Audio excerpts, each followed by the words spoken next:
Vous avez vu que c'est la CEI. La CEI n'est rien d'autre, je le répète, avec toute la solennité, tout le respect et la certitude absolue que la CEI est l'instrument qui prépare le chaos en Côte d'Ivoire. Je répète, il y a longtemps, je vous dis que la Côte d'Ivoire est en ébullition, politiquement parlant, même économiquement, socialement, c'est sur tous les plans. Souvent, je vais donner une petite leçon ici, une petite leçon, autant pour moi, un petit coup. Il y a des politiciens qui sont tellement idiots qu'ils ne comprennent pas certaines réalités. En politique, il y a deux types de connaissances académiques qui peuvent aider. Je dis bien deux types qui peuvent aider. Donc comprenez bien quand j'utilise les verbes et les références. D'accord? La sociologie qui étude, la sociologie étudie, sinon c'est l'étude d'une certaine manière de tout ce qui est en interaction avec la société, l'être humain dans la société, le comportement, tout ce que vous voulez. Ça, c'est la sociologie. La psychologie, ce n'est pas par rapport à la société, mais c'est par rapport à l'individu, à la personne. La psychologie, c'est la petite sœur de la psychanalyse. Je vais pas faire tout ça ici. Quand même que je suis pas allé à l'école de blanc pour apprendre ça, hein. C'est Dieu qui m'a fait grâce, donc je rends toute la gloire à Dieu. D'accord? Je peux développer la psychanalyse ici jusqu'à demain matin. On va même pas finir. Freud, même dans sa tombe, mais va s'y réveiller, dit c'est pas vrai. Toi, tu es plus fort que moi. Je peux le faire sans risque de me tromper. Et aucun professeur de philosophie, enfin, s'il est digne encore d'être appelé professeur, ne peut remettre en cause ce que je veux dire. Mais c'est pas l'objet de notre intervention. Pour bien comprendre comment la politique fonctionne un peu, il est important de faire un peu de sociologie, un peu de légèrement, un tout petit peu de psychanalyse, mais surtout la psychologie. Donc il y a trois facteurs, trois éléments académiques: la sociologie, la psychologie, la psychanalyse. La psychanalyse, c'est pas forcément par rapport aux hommes qui sont fous. D'accord? C'est pas pour les fous seulement. D'accord? Donc, je vais te donner ça après, André. Alors, ce qui se passe, il y a des politiciens qui font pas la lecture rationnelle, ce qui explique les coups d'État qui se répètent et qui se reproduisent sur le même schéma. On vous donne le coup d'État de Blaise Compaoré. Comment il est tombé facilement, comment il a été chassé du pouvoir. Et je parle pas de choses, hein, celui qui est venu après Blaise, non. Il y a des événements circonstanciels qui ont concouru à la chute de Blaise. Les politiciens burkinabés de l'époque n'ont pas fait de connexion entre la sociologie, ce qui, en général, on vous parle d'économie. Les politiciens vont vous parler de prospérité économique, d'inflation, de crise économique, d'évaluation, de mauvaise appréciation de la monnaie, comment on appelle ça, de pénurie, ou comment on appelle ça, sur le marché international, c'est-à-dire la bourse perd de la valeur. Eux, c'est en termes de chiffres qu'ils parlent. Écoutez très bien ce que je dis ici. Vous n'allez l'entendre nulle part ailleurs. Personne ne va vous donner un cours aussi approfondi, aussi riche, aussi profond que je suis en train de le dire. Personne sur les réseaux. Ça n'existe pas encore. Ils sont pas encore nés. Même si, je n'ai pas dit qu'ils n'ont pas la connaissance. Ne mélangez pas ce que Keïta dit. Tu peux pas faire comme Keïta. C'est ce qu'il dit. C'est ce que je dis. Tu ne peux pas faire comme moi. Parce que je fais l'alliage de la psychologie, la sociologie, la philosophie, la politique, l'économie. Tout ça, je le mets dans un petit tout que j'arrange bien pour faire le tiep, où je fais la sauce au bien cosseux. n'est-ce pas? Ou je fais la sauce djumblé avec le bon foutou et ça se mange à l'aise. Donc ce que je dis là, c'est pas compliqué, hein? Je fais un petit plat bien préparé, d'accord? Le poisson braisé, le poulet braisé, tout ça, ça peut y aller avec. D'accord? Je fais le mélange de tout. Et si tu dis que tu es garçon, ta ceinture est serrée, il faut sortir, tu vas faire comme moi. Donne-toi tous les noms que tu veux, tous les titres que tu veux. Faut sortir bien faire comme moi. Voilà, Keïta n'a pas peur, je suis pas Ouattara, j'ai dit sors, faut faire comme moi. C'est tout. Voilà, celui qui se vote là, mes ennemis, ils se votent, mais idiot. C'est parce que je connais. Si le sel pointe est sur salé, tu mets beaucoup. Madame, tu mets trop, je suis trop salé. C'est que tu as mis là, c'est suffisant. Si le sel pouvait parler, le sel va dire ça. Si le sucre pouvait parler là, on n'allait jamais avoir diabète. Et le sucre même va dire, La dernière fois là, tu as tellement consommé que le corps, tu vas avoir diabète. Si le sucre ne peut pas parler, Keïta sait parler. Si le sel ne sait pas parler, Keïta sait parler. Pourquoi tu vas dire, le sel ne dit pas salé, idiot, depuis quand tu as vu le sel parler? Donc, comprenez très bien, il y a des moments où les gens font des bêtises politiques. Mais les bêtises politiques là se trouvent que l'environnement socio-économique est favorable aux bêtises politiques. Est-ce que vous comprenez? L'environnement socio-économique peut se prêter à des bêtises. Macky Sall est un exemple de ce que je dis. Macky Sall a maquillé les chiffres. Malgré qu'il maquillait les chiffres, l'environnement économique au Sénégal, attendez, il y a un petit bâtard qui est là que je vais dégager. Diakari Diakoulibaly. Ta mère et ton père sont tellement mal élevés, bâtard là, je vais te bannir. Voilà un maudit qui est. Attendez, je vais enlever, idiot, bâtard là, faut bâtir. Tu vas aller parler sans tes parents là-bas. C'est compliqué. Un idiot, tu viens sur mon direct, et puis tu commences à m'attaquer. Et j'ai même pas encore parlé. Je parle de la... J'ai pas encore parlé. D'accord? Voilà. Donc, je reviens.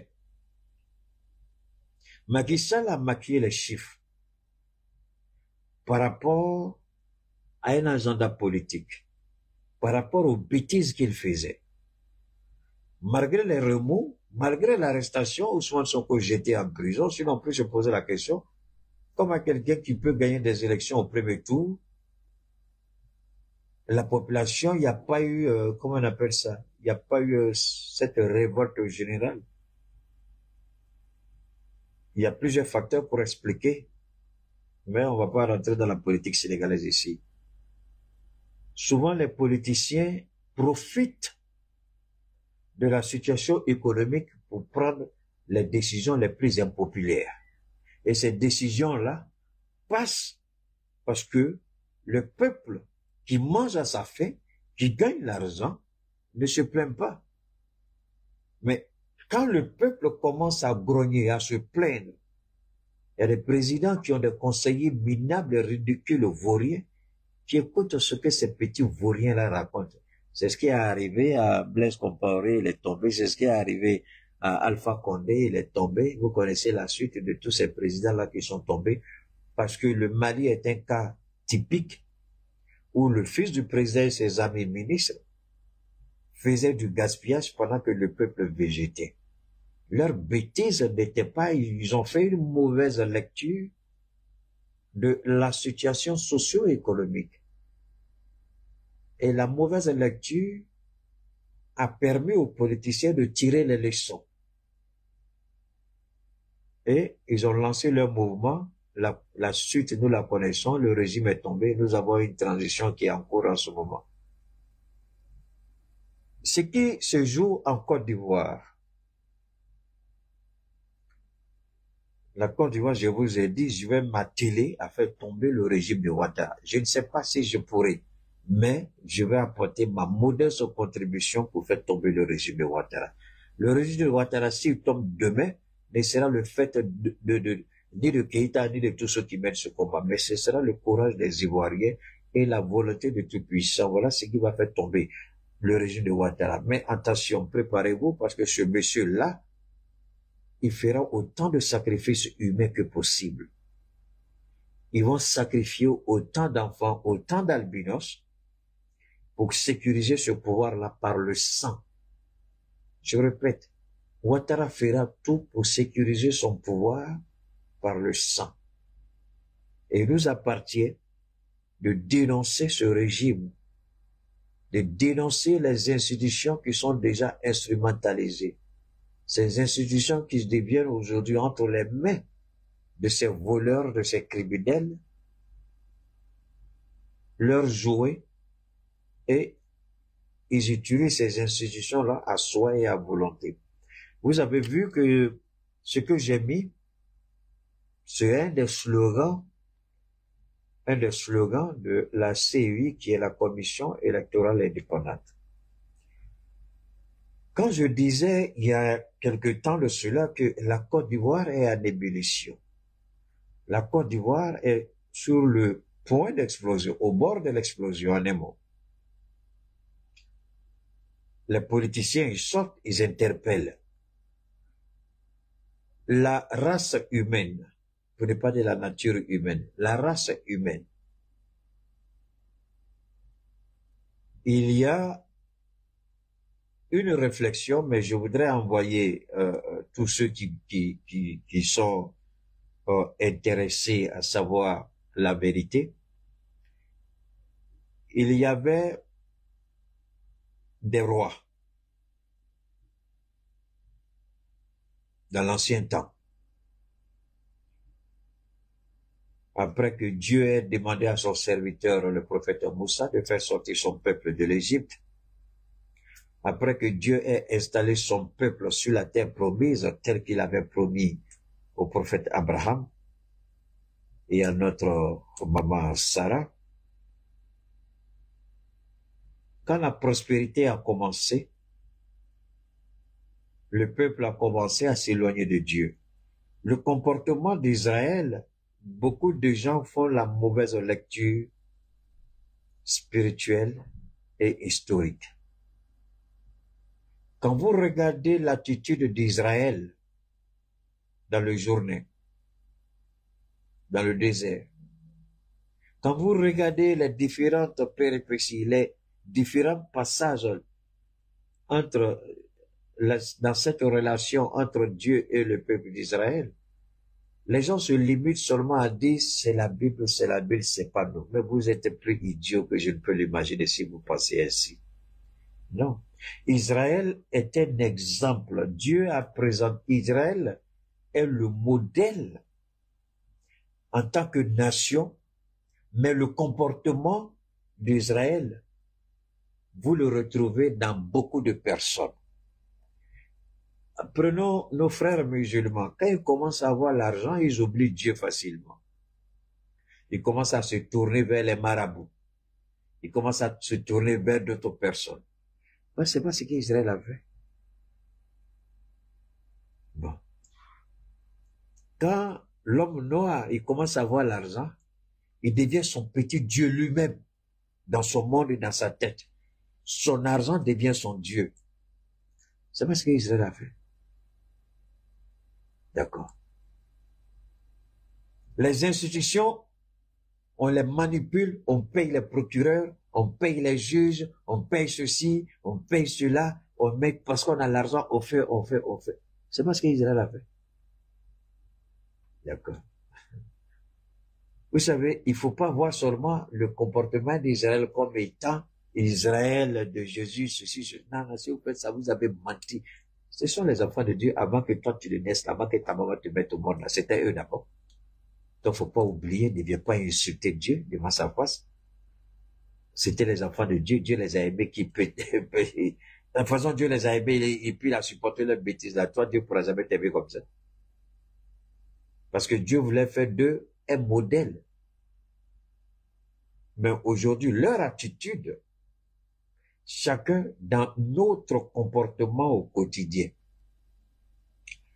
Quand vous prenez une société, vous prenez une classe, vous prenez la race humaine, chacun se retrouve forcément. Si tu connais en tout cas la parole de Dieu, telle que nous l'avons cherché à connaître et à savoir, chacun a son comportement, chacun se retrouve là-bas.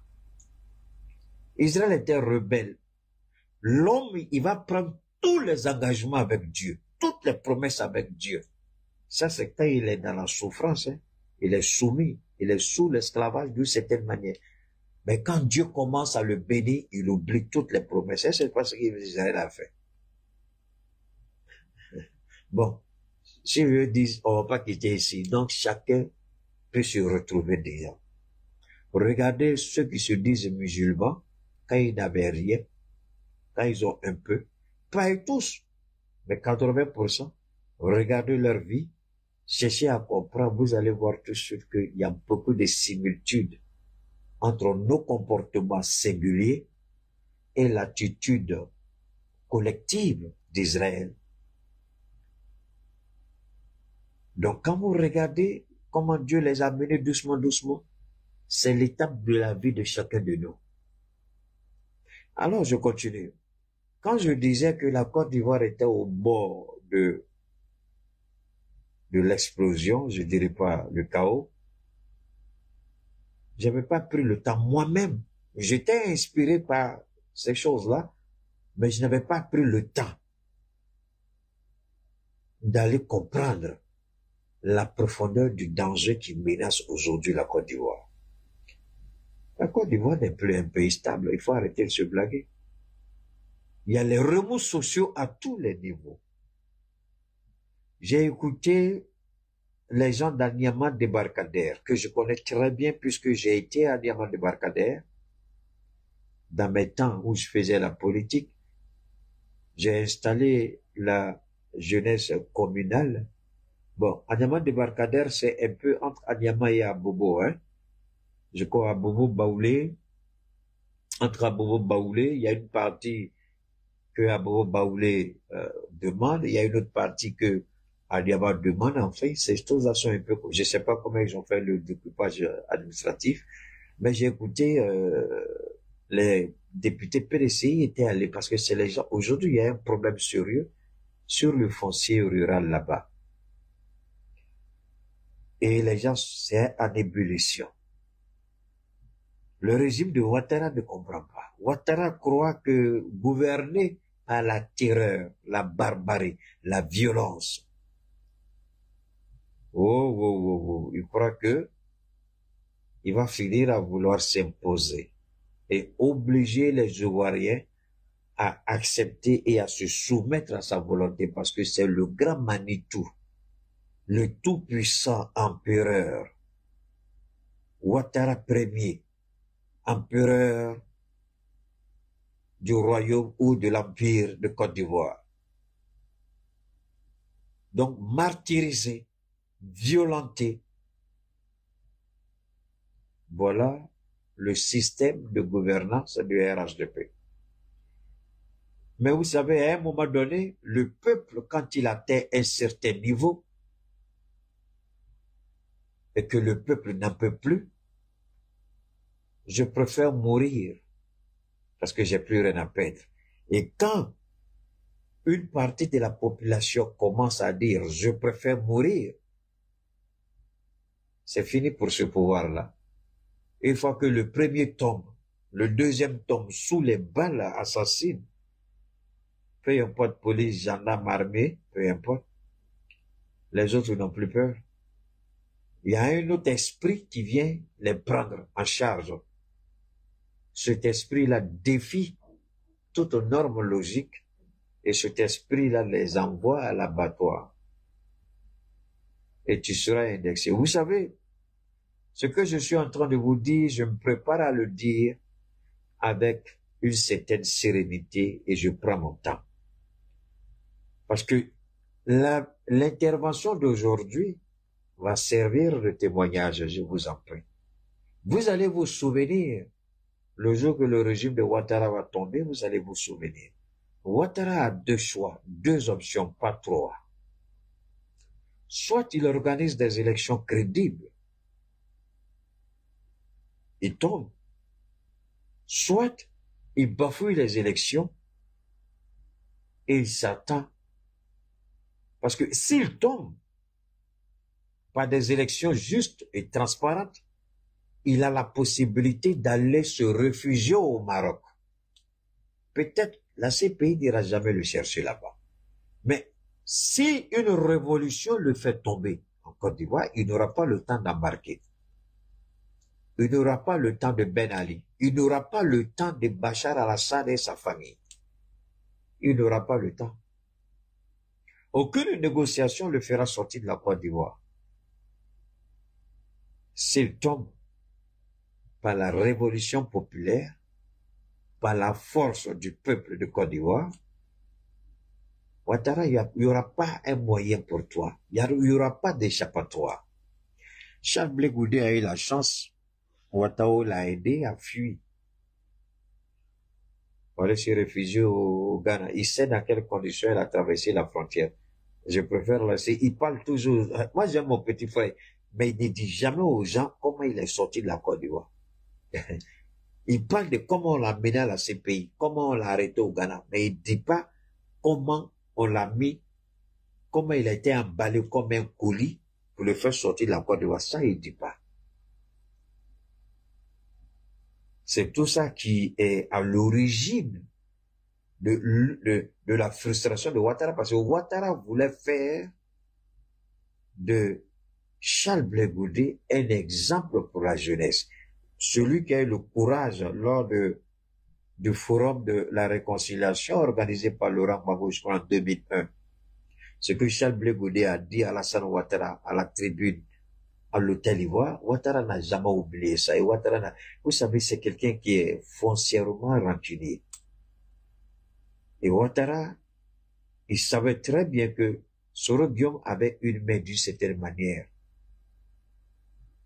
Et ça, Soro peut dire comment là, moi, je vais jamais croire à ça. D'une manière ou d'une autre, Soro a aidé. C'est un fessier, à la fessie, on ne se trahit pas. Soro a aidé Blé Goudé à sortir de la Côte d'Ivoire. D'une manière ou d'une autre, il a donné des instructions. Je ne sais pas à qui, mais il a fait tout pour préserver la vie de... Parce que si Ouattara mettait la main sur Charles Blé Goudé, on allait le liquider et dire qu'il a tenté de fuir. Donc, quand Charles Blé Goudé fait la grande gueule, il parle wow. Il n'a qu'à nous dire comment il est sorti de la Côte d'Ivoire. Parce que nous, on est au courant. Mais je vais le laisser lui-même avoir le courage un jour de dire aux Ivoiriens comment il est sorti. Sinon, je sais comment il est sorti.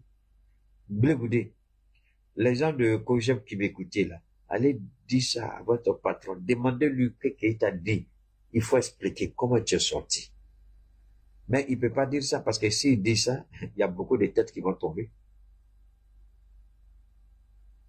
Soro est tombé. Une des raisons pour lesquelles Soro est tombé, il y a ça aussi qui est dedans. Cette haine que Ouattara n'a pas pu gober. Alors, donc, la CEI, je vais vous faire écouter, si vous le voulez bien, quelque chose qui m'a laissé sans mots. Et ce que je me suis posé comme question, ce que je me suis dit, donc, la vie humaine pour la CEI n'a aucune valeur. Si la vie humaine avait une valeur pour la CEI, ce que la CEI a dit, je me pose la question, est-ce que la CEI aurait dû dire ça? Mais je vais vous faire revenir un peu en arrière. J'ai plus le temps d'écouter. J'ai été aussi bluffé par le président Ibrahim. Bon, il y a des nouvelles il y a des petites nouvelles qui ne sont pas intéressantes pour moi. Je sais dans quelle mesure je vais aborder ça avec vous. Je voudrais d'abord revenir un peu ici. On va continuer à la Côte d'Ivoire et puis ensuite on va revenir au niveau de l'AES. Beaucoup de gens vous parlent de cette histoire de Togo qui veut rejoindre l'AES.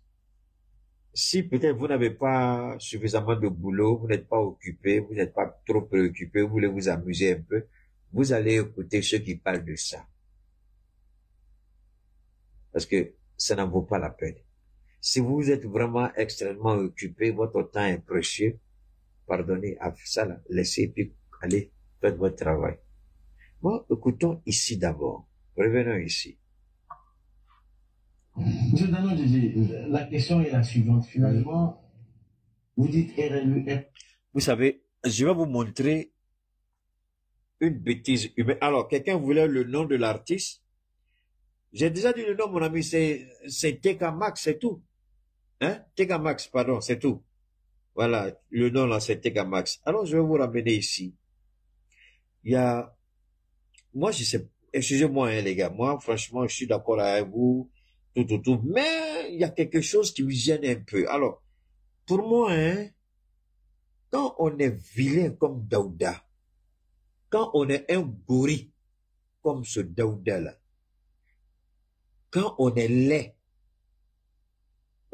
esthétiquement, il y a un petit problème, hein, avec la dentition, avec la formation de la bouche, la formation du nez. Ça, c'est pas la faute de Dieu. Non, non, non, non, non. Souvent on dit, ah, Dieu n'est pas, Dieu dit, je vous ai créé à mon image. On dit, mais, Keita, si tu as, Dieu dit, mais, là, ce que tu dis de Daouda, là, attention. Oh, d'accord.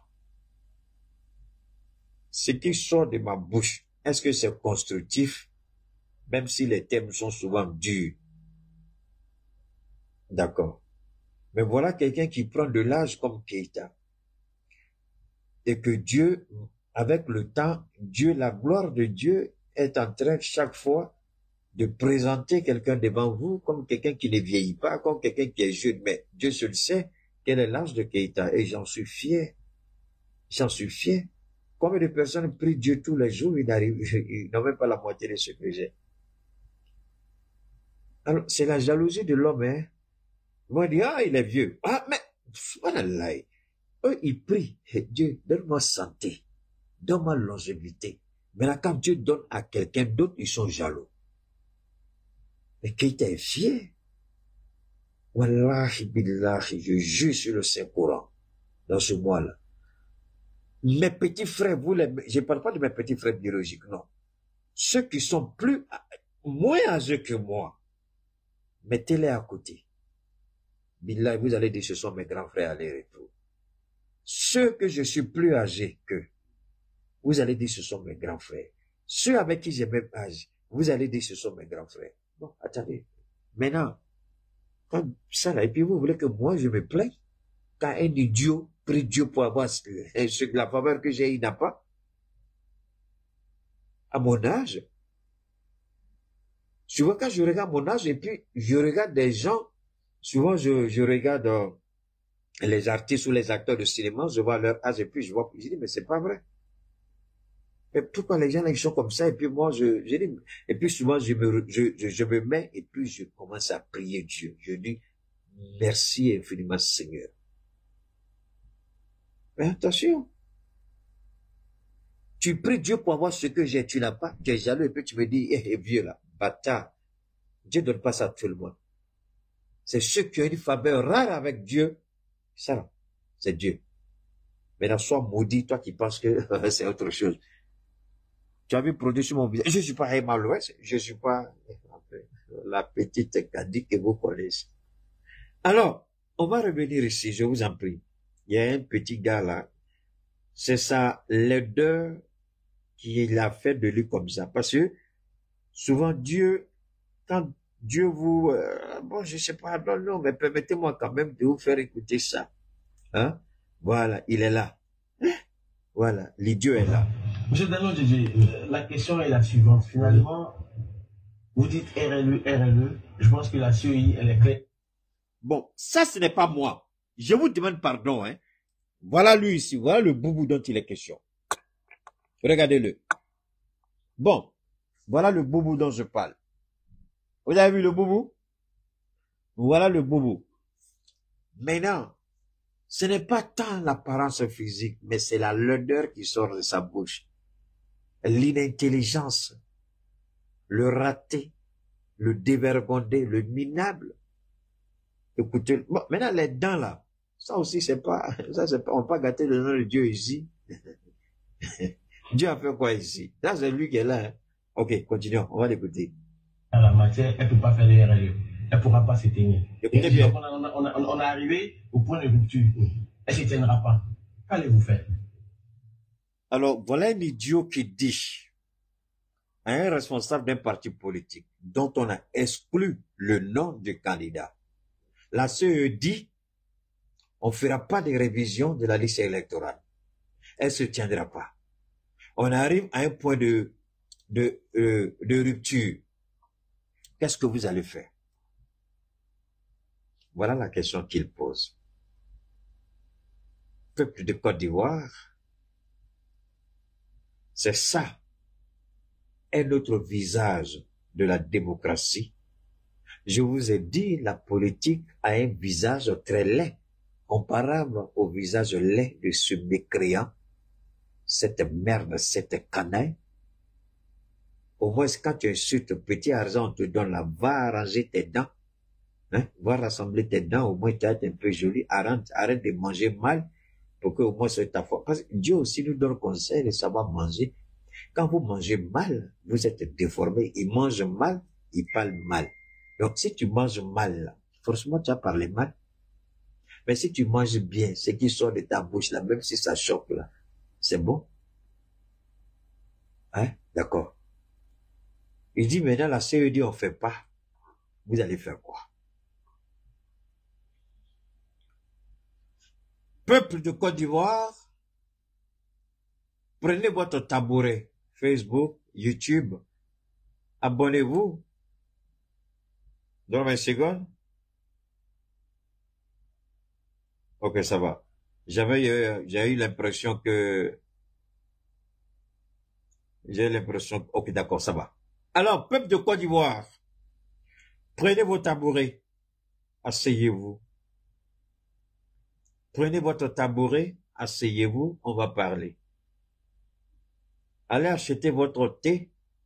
Keïta, depuis 40 minutes, tu parles, tu n'as pas encore parlé. Non, c'était entrée en matière. C'est le tchèp. Quand c'est doux, on fait entrée en matière. Entrée en matière, salade, tomate, tout ce que vous connaissez. Et puis maintenant, on mange. Maintenant, on mange. On a fini les entrées. On a préparé l'estomac pour bien manger. D'abord, ne connaît pas ça. Donc, on va parler. Je me suis permis de faire des recherches parce que j'ai pas envie de vous dire des choses qui ne sont pas fondées. Je me suis rendu compte, contrairement à tout ce qu'on raconte, 92 milliards, 93 milliards, c'est faux. De combien dispose la CEI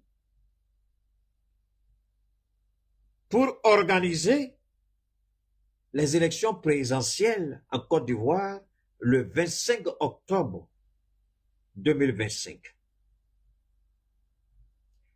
Pour ceux qui sont nouveaux, si vous appréciez ce que nous faisons, si vous aimez les interventions de Keïta, on n'a pas encore commencé dans le studio, je suis allé, j'ai installé la connexion Internet aujourd'hui. On va aller doucement, doucement. Hein, je prends mon temps puisque c'est mon business, je prends mon temps pour bien faire, rien n'est pressé. Hein, j'ai essayé de tester aujourd'hui. N'oubliez pas, abonnez-vous sur la page Keïta Cheikh Oumar, YouTube, sur ma chaîne. J'ai 2 chaînes en ce moment. Il y a la chaîne Sahel Media qui vient d'être créée. Donc, vous entrez, vous allez voir, c'est le drapeau de l'AES, Sahel Media, Keïta Cheikh Oumar. Commencez à vous abonner là-bas.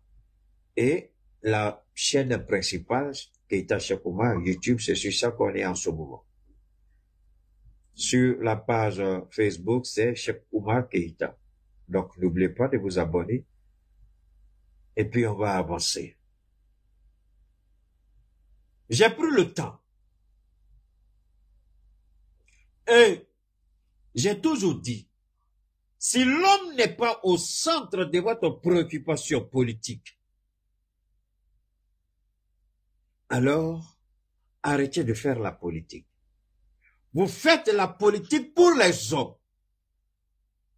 Les hommes qui subissent la politique sont les éléments, les maillons, les pions que vous devez respecter. Mais quand vous écoutez cette bêtise humaine appelée Kubert, comment il s'appelle même, le bâtard là, de président de la CEI, là, Kubert, quelque chose comme ça, un voleur, tout ça c'était les rebelles de Soroguium. Soroguium, vraiment moi je t'aime bien, hein, mais tout ça là c'est ta faute. Il fallait laisser Ouattara mener son combat. Maintenant tu as gâté ta jeunesse, tu as fait palabre pour quelqu'un qui ne mérite pas. Maintenant tu dis tu regrettes. Tu as fait par là pour quelqu'un qui ne mérite pas. Bon, Soro Diom, tout ça, c'est ta faute. Tous les cuibers, là, c'est toi qui les as menés. On va t'aimer comment Soro Diom, cette petite partie-là. Chaque fois que je pense à ça, Dieu seul sait ce que ça me fait. Franchement, je t'aime bien, Soro. Je peux jamais, je t'aime bien. Mais ça ne m'empêchera pas de dire Soro, ici, là, Wallah, c'est ta faute. Sinon, un maudit comme cuibert comme ça, là. Un bâtard comme cuibert. Regardez ce qu'il dit. Je ne suis pas pressé. Vous allez l'écouter. Vous allez l'écouter. Je dis bien, vous allez l'écouter. Ce qu'il a dit, vous allez écouter. Abiba a parlé au niveau du PPACI. Au PPACI, on parle. Je ne fais pas le combat du PPACI. Je fais le combat du président Kodo Laurent Gbagbo qui a subi une injustice. Et le moyen de combat politique de Laurent Gbagbo, ce ne sont pas les armes pour faire une rébellion, mais c'est une organisation politique. Donc, je ne fais pas le combat du PPACI, je suis dans le PPACI et on mène le même combat. C'est quelle idée? Donc, comprenez bien quand Keïta parle. Voilà. Je fais le combat du président Kodo Laurent Gbagbo. Je suis dans le PPACI, mais je ne suis pas membre du PPACI. Je répète, je suis dans GPS, je ne suis pas membre de GPS. Keïta, tout ça c'est compliqué. Laissez si c'est compliqué. Ça veut dire qu'on se donne la main dedans et on mène le même combat. Je n'ai pas de carte, je ne suis pas enregistré, j'ai pas un numéro, j'ai aucun document affilié à telle ou telle organisation politique. Si vous entendez quelque part un jour quelqu'un dit que Keïta est membre de mon parti politique, dites-lui petit, tu mens.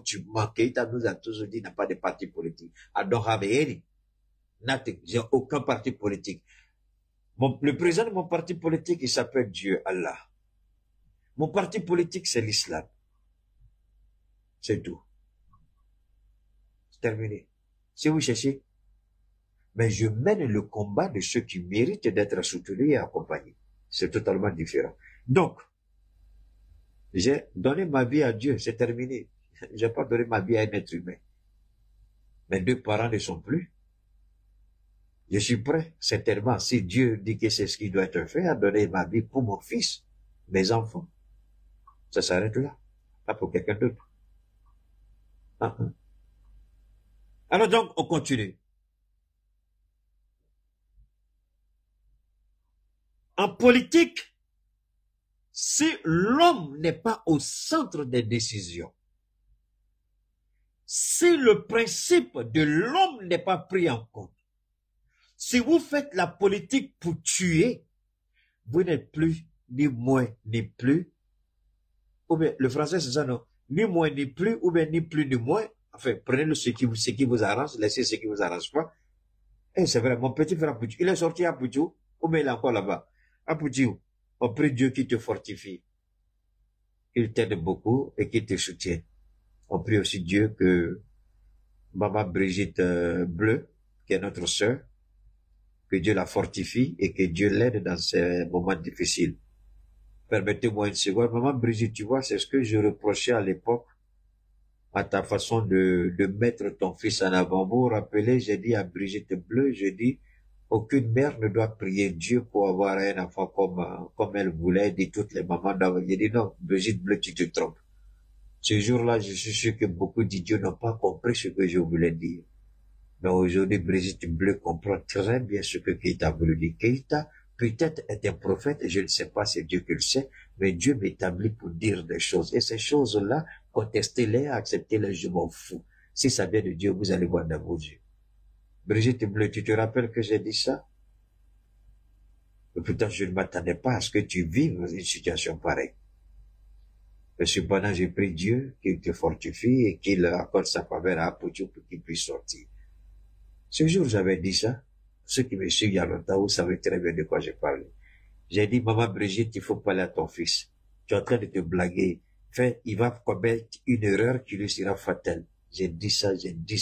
On dit, ah, il est jaloux. Ah, le petit a réussi. Ah, j'ai dit, eh, Allah. Je suis jaloux, il dit, d'accord. Dieu, tu as entendu, moi, je me tais. Voilà la suite. Si on dit que Keïta était jaloux, d'accord. Mais quand même, si on avait conseillé le petit, je crois que ce qui est arrivé serait pas arrivé. Mais Dieu aussi, comme je dis toujours, dans chaque situation, il faut aller au-delà. Il faut pas juste regarder ce que tu vis, ce que tu subis, Il y a une leçon, il y a quelque chose de ce qui vous tue pas vous rend fort. Et Apoutou doit sortir de cette épreuve-là très fort, comme tous les autres frères que nous avons, qui sont en détention dans les différents pays à travers le monde. D'accord? Alors on continue. Coupable ou pas coupable, qu'ils sortent fort, c'est tout.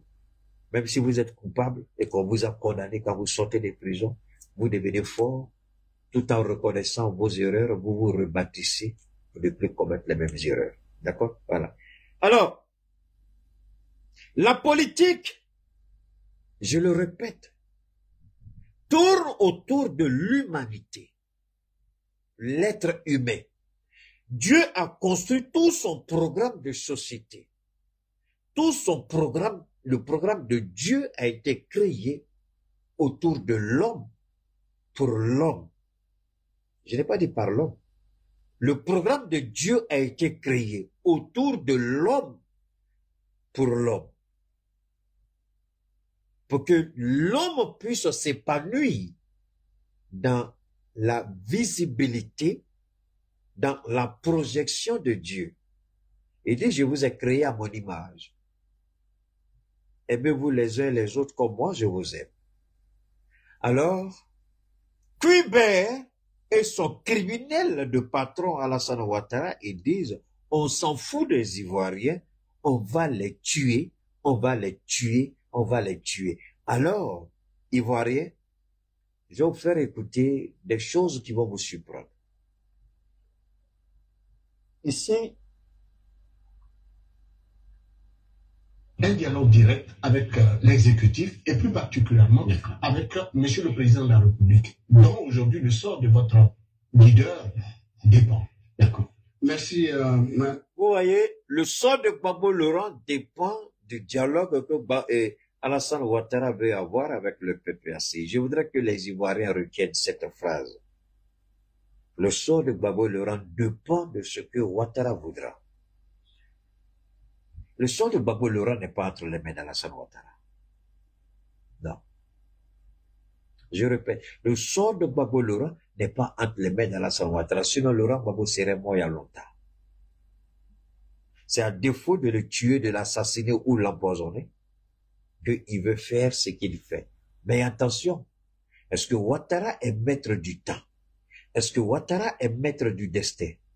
Est-ce que Ouattara peut réécrire une page de l'histoire que Dieu a déjà écrite? Est-ce que Ouattara peut remettre en cause ce que Dieu a déjà établi? Question que beaucoup de personnes devraient se poser. Bon, on va continuer. Si l'homme n'est pas au centre de votre préoccupation politique et de votre agenda politique, dans votre programme politique, vous n'êtes rien d'autre qu'un criminel, un voleur, un brigand. Et c'est ce que Alassane Ouattara est.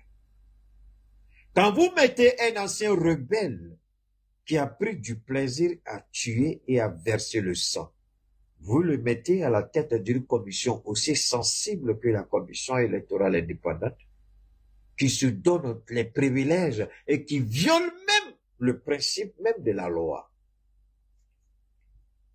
Alors, cette partie-là, je vais la lire d'abord. En octobre 2025, les Ivoiriens se rendront aux urnes pour élire leur président, marquant une étape importante dans la vie politique du pays. Pour cette échéance, une enveloppe de 54 milliards de francs CFA a été allouée à la commission électorale indépendante comme précisé dans la loi de finances 2025. Donc, 54 milliards ont été décaissés pour organiser les élections en Côte d'Ivoire.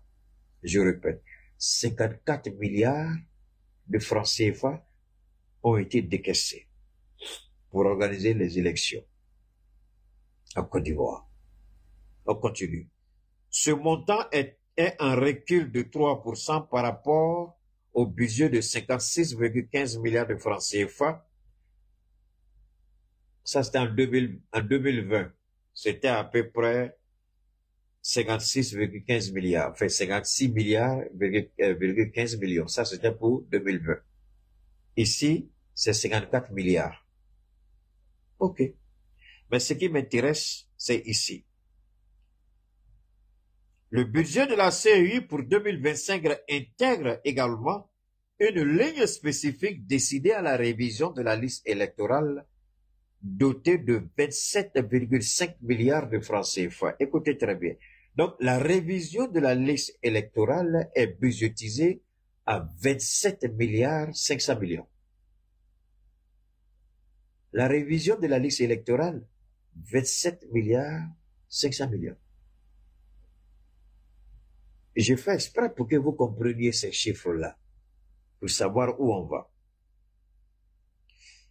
Alors, maintenant, on revient ici.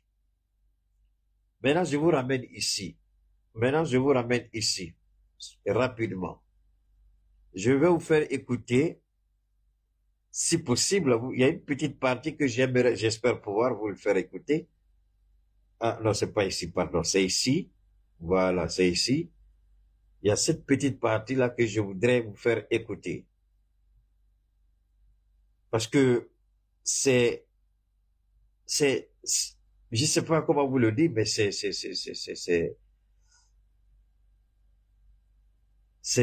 rigolo, quoi, en fait. C'est rigolo. Quand vous écoutez le monsieur parler, je vous en prie, permettez-moi rapidement de vous ramener ça ici. Il y a voilà. C'est cette partie que je vous fais écouter. Président Gbagbo ne sera sur la liste électorale que lorsque le fait qui justifie son absence de la liste électorale a disparu. Voilà. Et ça, ce n'est pas le fait de la commission électorale indépendante. Bon. Permettez-moi, je vais ramener ça ici pour que vous puissiez bien voir son visage et l'entendre parler. D'accord? Parce que ça ne relève pas. Écoutez bien, c'est cette partie-là que chaque Ivoirien devrait écouter avec sagesse et comprendre ce qui est en jeu. Parce que là, le monsieur, à travers cette seule phrase, il peut brûler toute la Côte d'Ivoire. À travers cette seule phrase, on va revenir après sur ce petit monstre appelé Daouda. Ne soyez pas pressés, on a tout le temps. On va vous faire écouter ce que vous devez écouter. Voilà. Puis bien, maintenant, on est à toi. Le président ne sera sur la liste électorale que lorsque le fait qui justifie son absence de la liste électorale a disparu. Voilà. Et ça, ce n'est pas le fait de la commission électorale indépendante. Ça, c'est le fait de la justice ou bien de dialogue politique.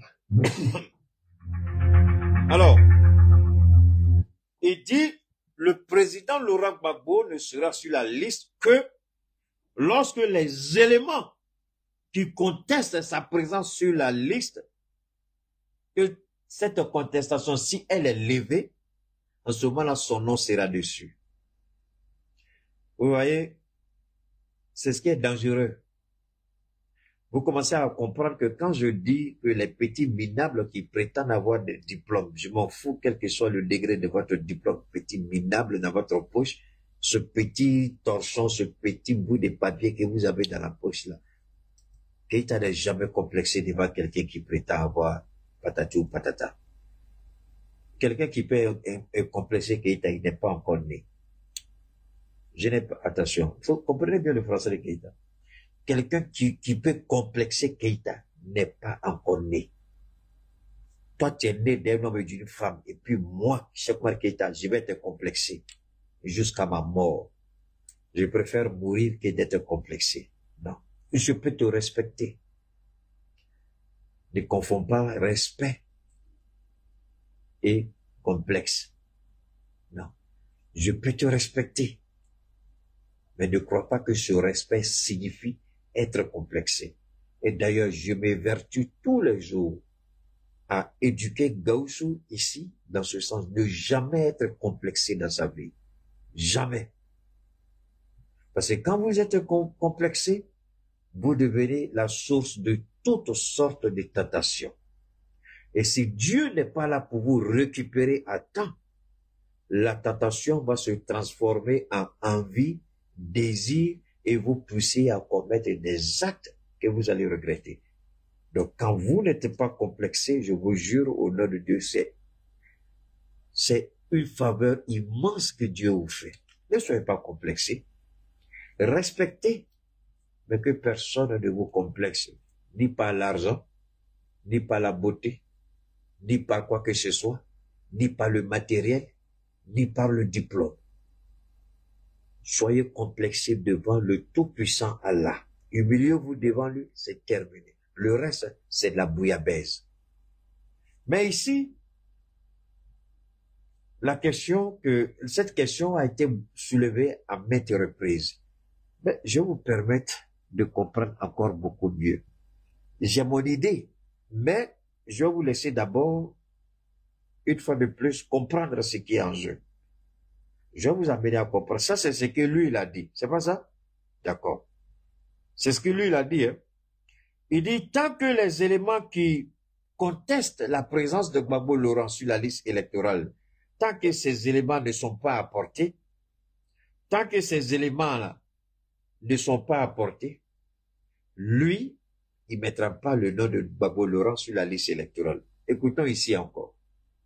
Le président, avec votre permission, on va avancer parce que le temps est en train Voilà, de... on va parler du président Gbagbo. Voilà, essayons d'aller sur l'agenda de l'inscription du président Gbagbo sur la liste électorale qui, pour l'instant, à ce jour, n'est pas encore faite. Quels sont vos leviers pour pouvoir faire changer la chose? Et si ce n'était pas le cas, quels seraient vos recours?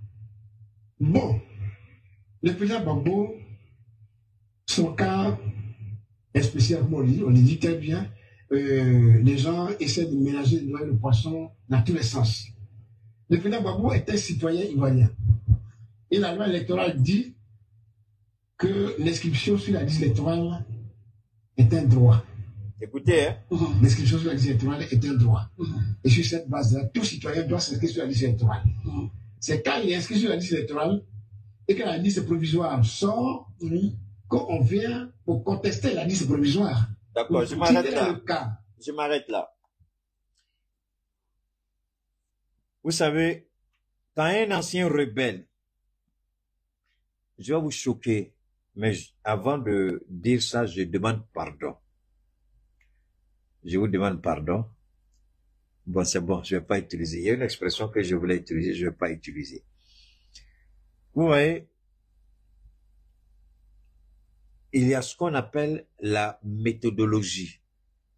La méthodologie, c'est l'applicabilité, l'application, la méthode, comment il faut agir, comment il faut faire. Et dans l'application ou dans la méthodologie, par exemple, ceux qui achètent mes produits, je prends un exemple, ceux qui disent qu'État, moi je veux par exemple le traitement du cancer, je dis j'ai deux types de traitements qui vont avec. Mais il y a un autre traitement que je donne par exemple comme apport, comme gratuit, comme don. Le premier traitement, je vous donne la posologie, lui c'est un traitement qu'il faut préparer pour obtenir un sirop. Donc il y a une étape que je donne. Le dosage par rapport à la quantité d'eau, le temps qu'il faut avant de mettre au feu, quand vous mettez sur le gaz, le temps qu'il faut, après ce qu'il faut faire, comment il faut filtrer, il faut faire ceci, quand vous obtenez votre sirop, comment il faut le conserver, je vous donne ça. Parce que nous, on ne vend pas les produits liquides, on vous donne la... Ça, c'est la méthodologie, je vous donne la méthode, on peut appeler ça en termes médecine de posologie. Mais la posologie au pays a un certain nombre d'étapes. Le deuxième produit, lui par exemple, on ne le prépare pas. Je vous dis, lui on ne le prépare pas, mais voilà comment il faut le consommer. Mais avant de le consommer, voilà les dispositions qu'il faut prendre. Donc je donne ces différents éléments. Donc tout de suite, vous avez une idée. Ah, quand vous voyez le produit, ah d'accord, le 12, ça, voilà le dosage qu'il faut pour obtenir le sirop d'1 litre, de 2 litres, de 3 litres. Comment il faut le conserver, comment il faut le filtrer. Mais celui-ci, par exemple, on ne le prépare pas, mais c'est la quantité ci de telle ou telle cuillère qu'on utilise et puis on va. Donc, vous avez une idée très nette. C'est comme ça que le monde fonctionne. Même si vous avez le riz, vous allez au marché, supposons que madame n'est pas là, ou supposons que madame va au marché, ou monsieur va au marché. Pour nous qui avons fait l'extérieur, les hommes qui vont au marché, vous savez comment ça fonctionne.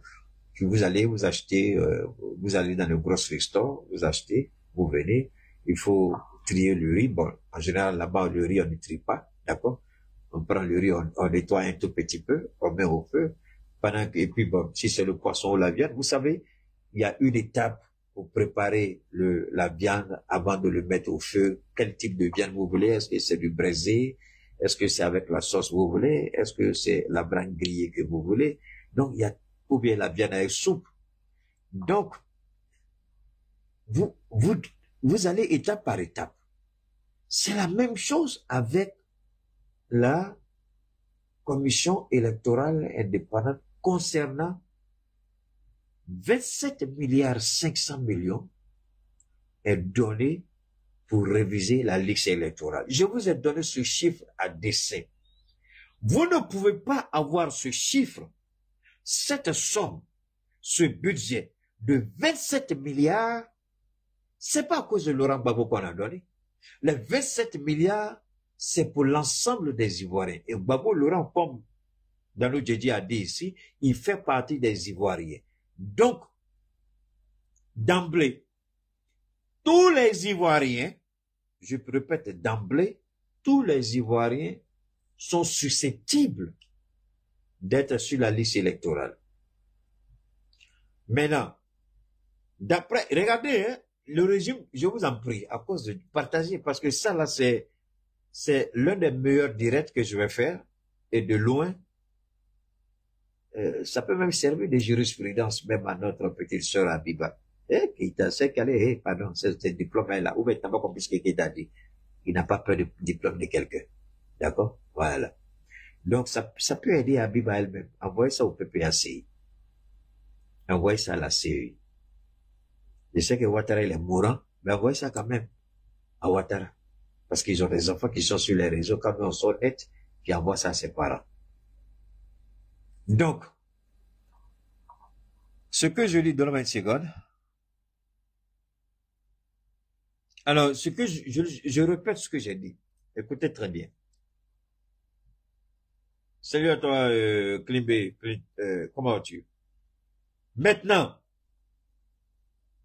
je répète. Et il y a un petit bâtard qui est sur YouTube là. Tu ressors encore, je te bannis. J'ai supprimé ton message, c'est pas ça. Si t'es un garçon, il faut écrire encore. Je te bannis. Donc, je reviens. Tous les Ivoiriens sont susceptibles, en âge de voter, qui jouissent de leurs droits civiques et citoyens, de pouvoir être sur la liste électorale. Ça, c'est tous les Ivoiriens. Mais regardez la ruse de Ouattara. Regardez la malice de Ouattara. Regardez la perfidie intellectuelle, morale du soi-disant président de cette commission électorale indépendante. Lui, donne-moi une seconde. Vous voulez dire quelque chose? Voilà. Tu veux dire quelque chose, tu vas dire ça dans mon WhatsApp là-bas. Donc, écoutez très bien ce que je dis. La ruse de Ouattara, c'est quoi? Puisque Cuibert, il a fait un droit, je ne sais pas à quel niveau il est arrivé, mais il a fait son petit droit. Ce qui s'est passé, Cuibert saisit le ministre de la Justice de lui donner la liste des citoyens qui ne doivent pas, enfin les citoyens dont le droit civique a été, au regard de leur condamnation, ne peut pas être sur la liste électorale. Mais attention, je vous en prie, écoutez très bien. Ce que je vais dire ici, même Abiba encore n'a pas dit ça. Quand Keïta dit, il n'a pas peur de quelqu'un, il ne peut pas taper poteau parce que tu as l'argent, parce que tu es ceci ou tu es cela.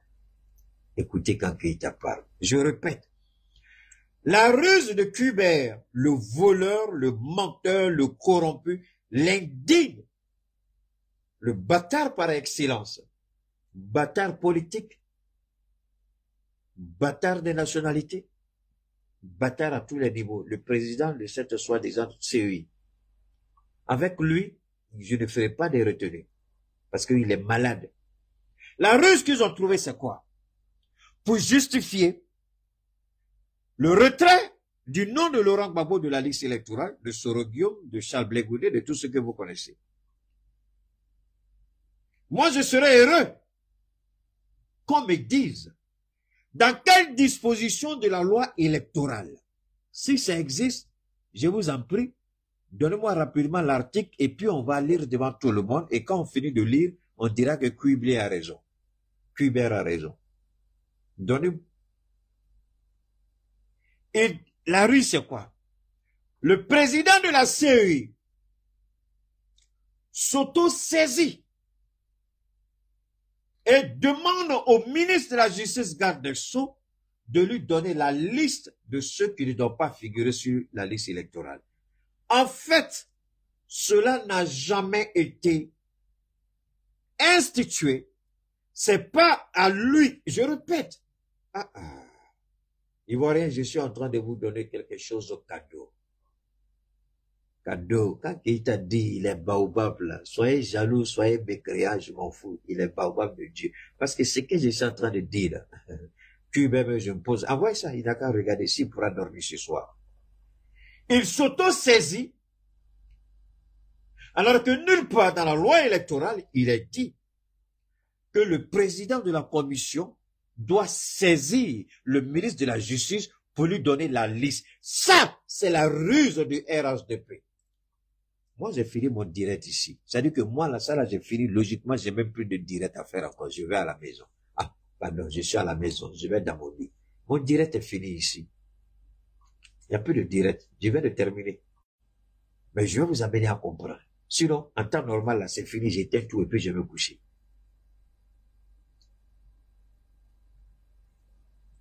Le président de la CEI n'a pas reçu mandat de la Constitution. Lui, il ne travaille que sous l'ordre de la Constitution. C'est une commission électorale indépendante.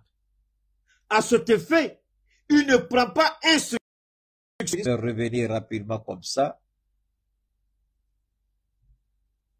Je vais revenir. Ils sont en train d'attaquer, hein. Bon, moi, je vais pas vous dire ce que vous devez faire parce que moi, je vous donne quelque chose d'hyper balèze. Je vous donne du colosse. Je vous donne du balèze. À vous de sécuriser si vous le regardez. S'ils ont coupé, moi, je vais me coucher avec ma connaissance, c'est tout. Voilà. Donc, moi, je vous donne à vous de faire ce qu'il y a lieu de faire pour sécuriser les directs.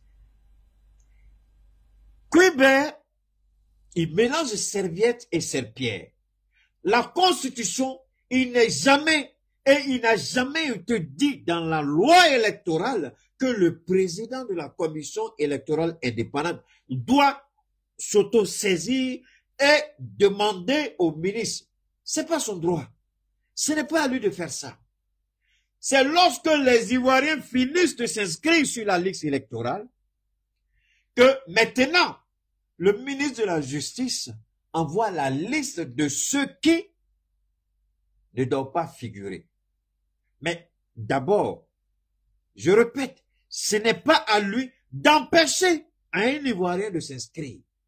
Et la loi, nulle part dans la loi électorale, il a été dit que le président de la commission électorale indépendante a le droit de s'auto-saisir, c'est-à-dire saisir la justice ivoirienne pour avoir. Normalement, c'est après l'inscription des Ivoiriens sur la liste électorale. L'action du ministre de la Justice vient après que chaque Ivoirien se soit inscrit. Mais pas avant, pas en amont. Pas en amont. Mais c'est après inscription. Alors, vous voulez corriger un devoir. Mais la personne n'a même pas encore composé. Et puis vous donnez la note à la personne.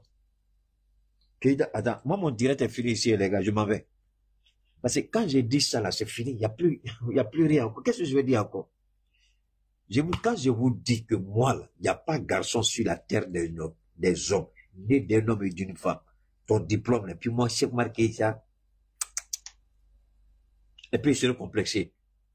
Moi mon direct est fini. Quand Dieu met dans ma bouche là, c'est fini. Je répète encore. Vous êtes assis dans la classe d'examen, et puis, L'examinateur rentre, il regarde un élève, il dit sors parce que toi tu as 0. Il n'a pas encore composé, tu dis la 0. Tu n'as pas vérifié son nom, tu dis la 0. 0 l'a quitté où? Ça c'est le cas de Gbagbo Laurent. Il n'a pas composé, on dit il a 0. Mais le ministre, là, le ministre, l'ordre du ministre, les noms du ministre ne sont pris en compte que après que tous les Ivoiriens aient pris la résolution sur eux de s'inscrire. Parce qu'il y a une phase qu'on appelle la phase des contentieux. La phase des contentieux, c'est l'étape de la correction de votre devoir.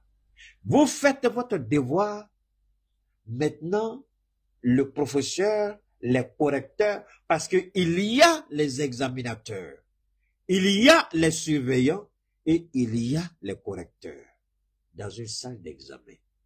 Alors, pourquoi, avant d'avoir composé, le correcteur vient et puis dit, toi tu as 19, toi tu as 0. Mais alors que tu n'as même pas encore écrit sur ta feuille, d'où viennent les 0, d'où viennent les 19? Il faut d'abord composer. C'est après avoir fini de composer qu'on regarde. Est-ce qu'il a triché? Il n'a pas triché. Examinateur, surveillant, est-ce qu'il a bien fait? Il a bien fait. Est-ce qu'il a triché? Ah non, cette personne a triché, triché, triché. Ok, d'accord, non. Les tricheurs là, on enlève leur devoir et puis on corrige plus. Eux, ils sont déjà disqualifiés. Ceux qui n'ont pas triché, on prend leur truc et puis on les note. Mais voilà un voleur, voilà un rebelle, voilà un voyou, voilà un bâtard appelé Cubain qui veut mettre le feu à la Côte d'Ivoire. Quand je dis faites attention, ça bouillonne en Côte d'Ivoire. Dieu ne met pas sa parole dans ma bouche pour faire plaisir à quelqu'un, mais parce que Dieu voit mieux que moi. Dieu anticipe. Et chaque fois que je prenais le temps de dire attention, attention, c'est parce qu'il y a quelque chose qui est là. Il faut être doté d'une mauvaise foi. Alors, il a 27 milliards, 500 millions pour faire la révision, mais il dit il n'a pas le temps de faire la révision. La question n'est pas qu'il n'a pas le temps. C'est vrai, il y a à peu près 4 millions d'électeurs qui ne sont pas encore inscrits sur la liste. 4 millions. Logiquement, c'est 12 millions d'électeurs. Mais il n'y a que 8 millions. Maintenant, il y a 4 millions qui attendent. Ils disent qu'ils ne peuvent pas. Donald Trump, une fois de plus encore, il dit la guerre en Ukraine se passe de l'autre côté de la Méditerranée. Je ne suis pas là-bas. C'est pas la porte des États-Unis. Mais pourquoi je m'intéresse à ça? Il dit parce que les images que je reçois au quotidien, les images satellites, vous voyez les jeunes soldats ukrainiens, la tête est là-bas, les 2 pieds sont de l'autre côté, le bras est, il dit, mais quand vous, il dit, c'est horrible, on ne peut pas regarder ça et fermer les yeux. Vraiment ça, c'est le bon sens qui demande que cette guerre s'arrête. Il faut qu'elle s'arrête. C'est la même chose, c'est le bon sens. Est-ce que le RHDP, qui n'a pas hésité à décapiter le jeune Toussaint en 2020, qui n'a pas hésité à mettre le Baka vert en circulation en 2020. Alors, Johnny Pacheco a dit quelque chose. On va ouvrir une petite parenthèse rapidement. Johnny dit, selon les informations qu'il a, parce qu'il a fait 7 ans avec eux. Et pendant ces 7 ans, il a appris beaucoup de choses. Le chauffeur du Baka vert et tous les jeunes qui étaient dans le Baka vert, il paraît qu'ils ont tous été liquidés. Vous savez, Ouattara a la conviction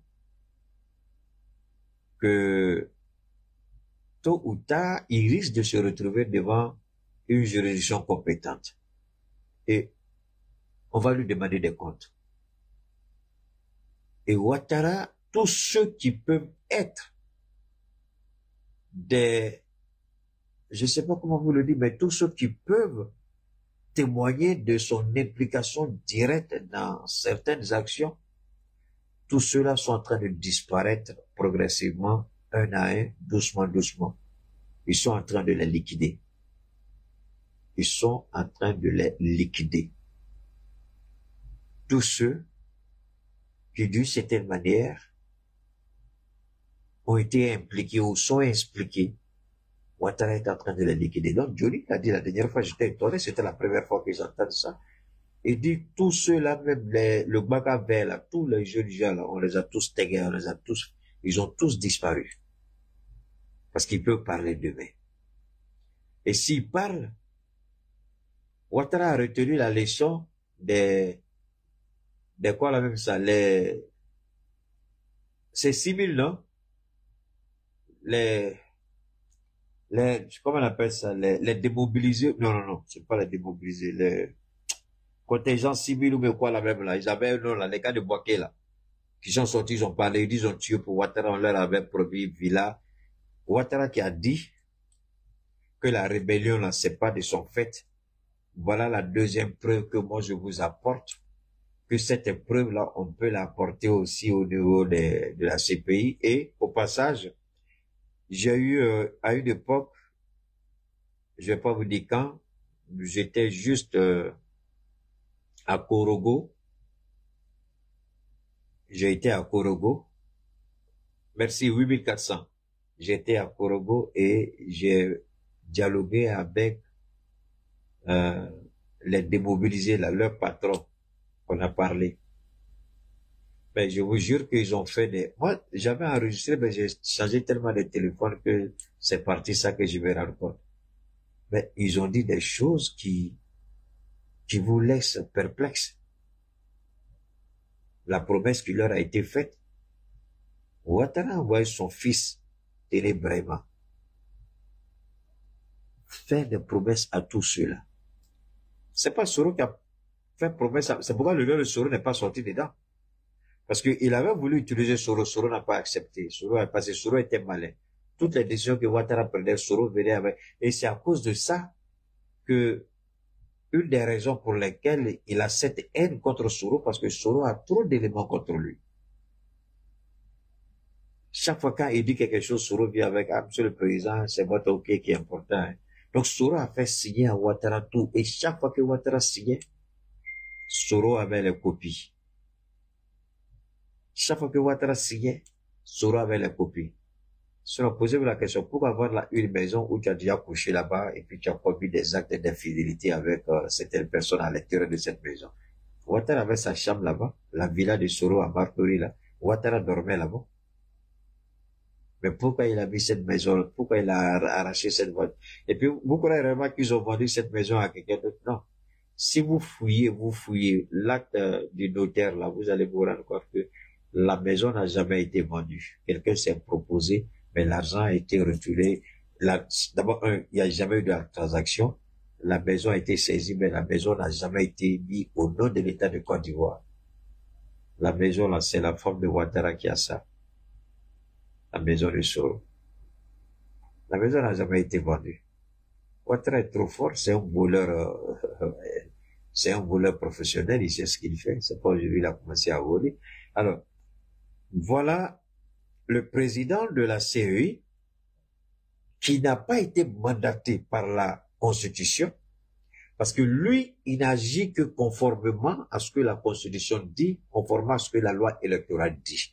Et la loi électorale ne lui dit pas que avant l'inscription des Ivoiriens, saisir le ministre de la Justice pour avoir la liste des personnes. Et ce n'est pas à lui, ni au ministre, de retirer le nom de X ou de Y.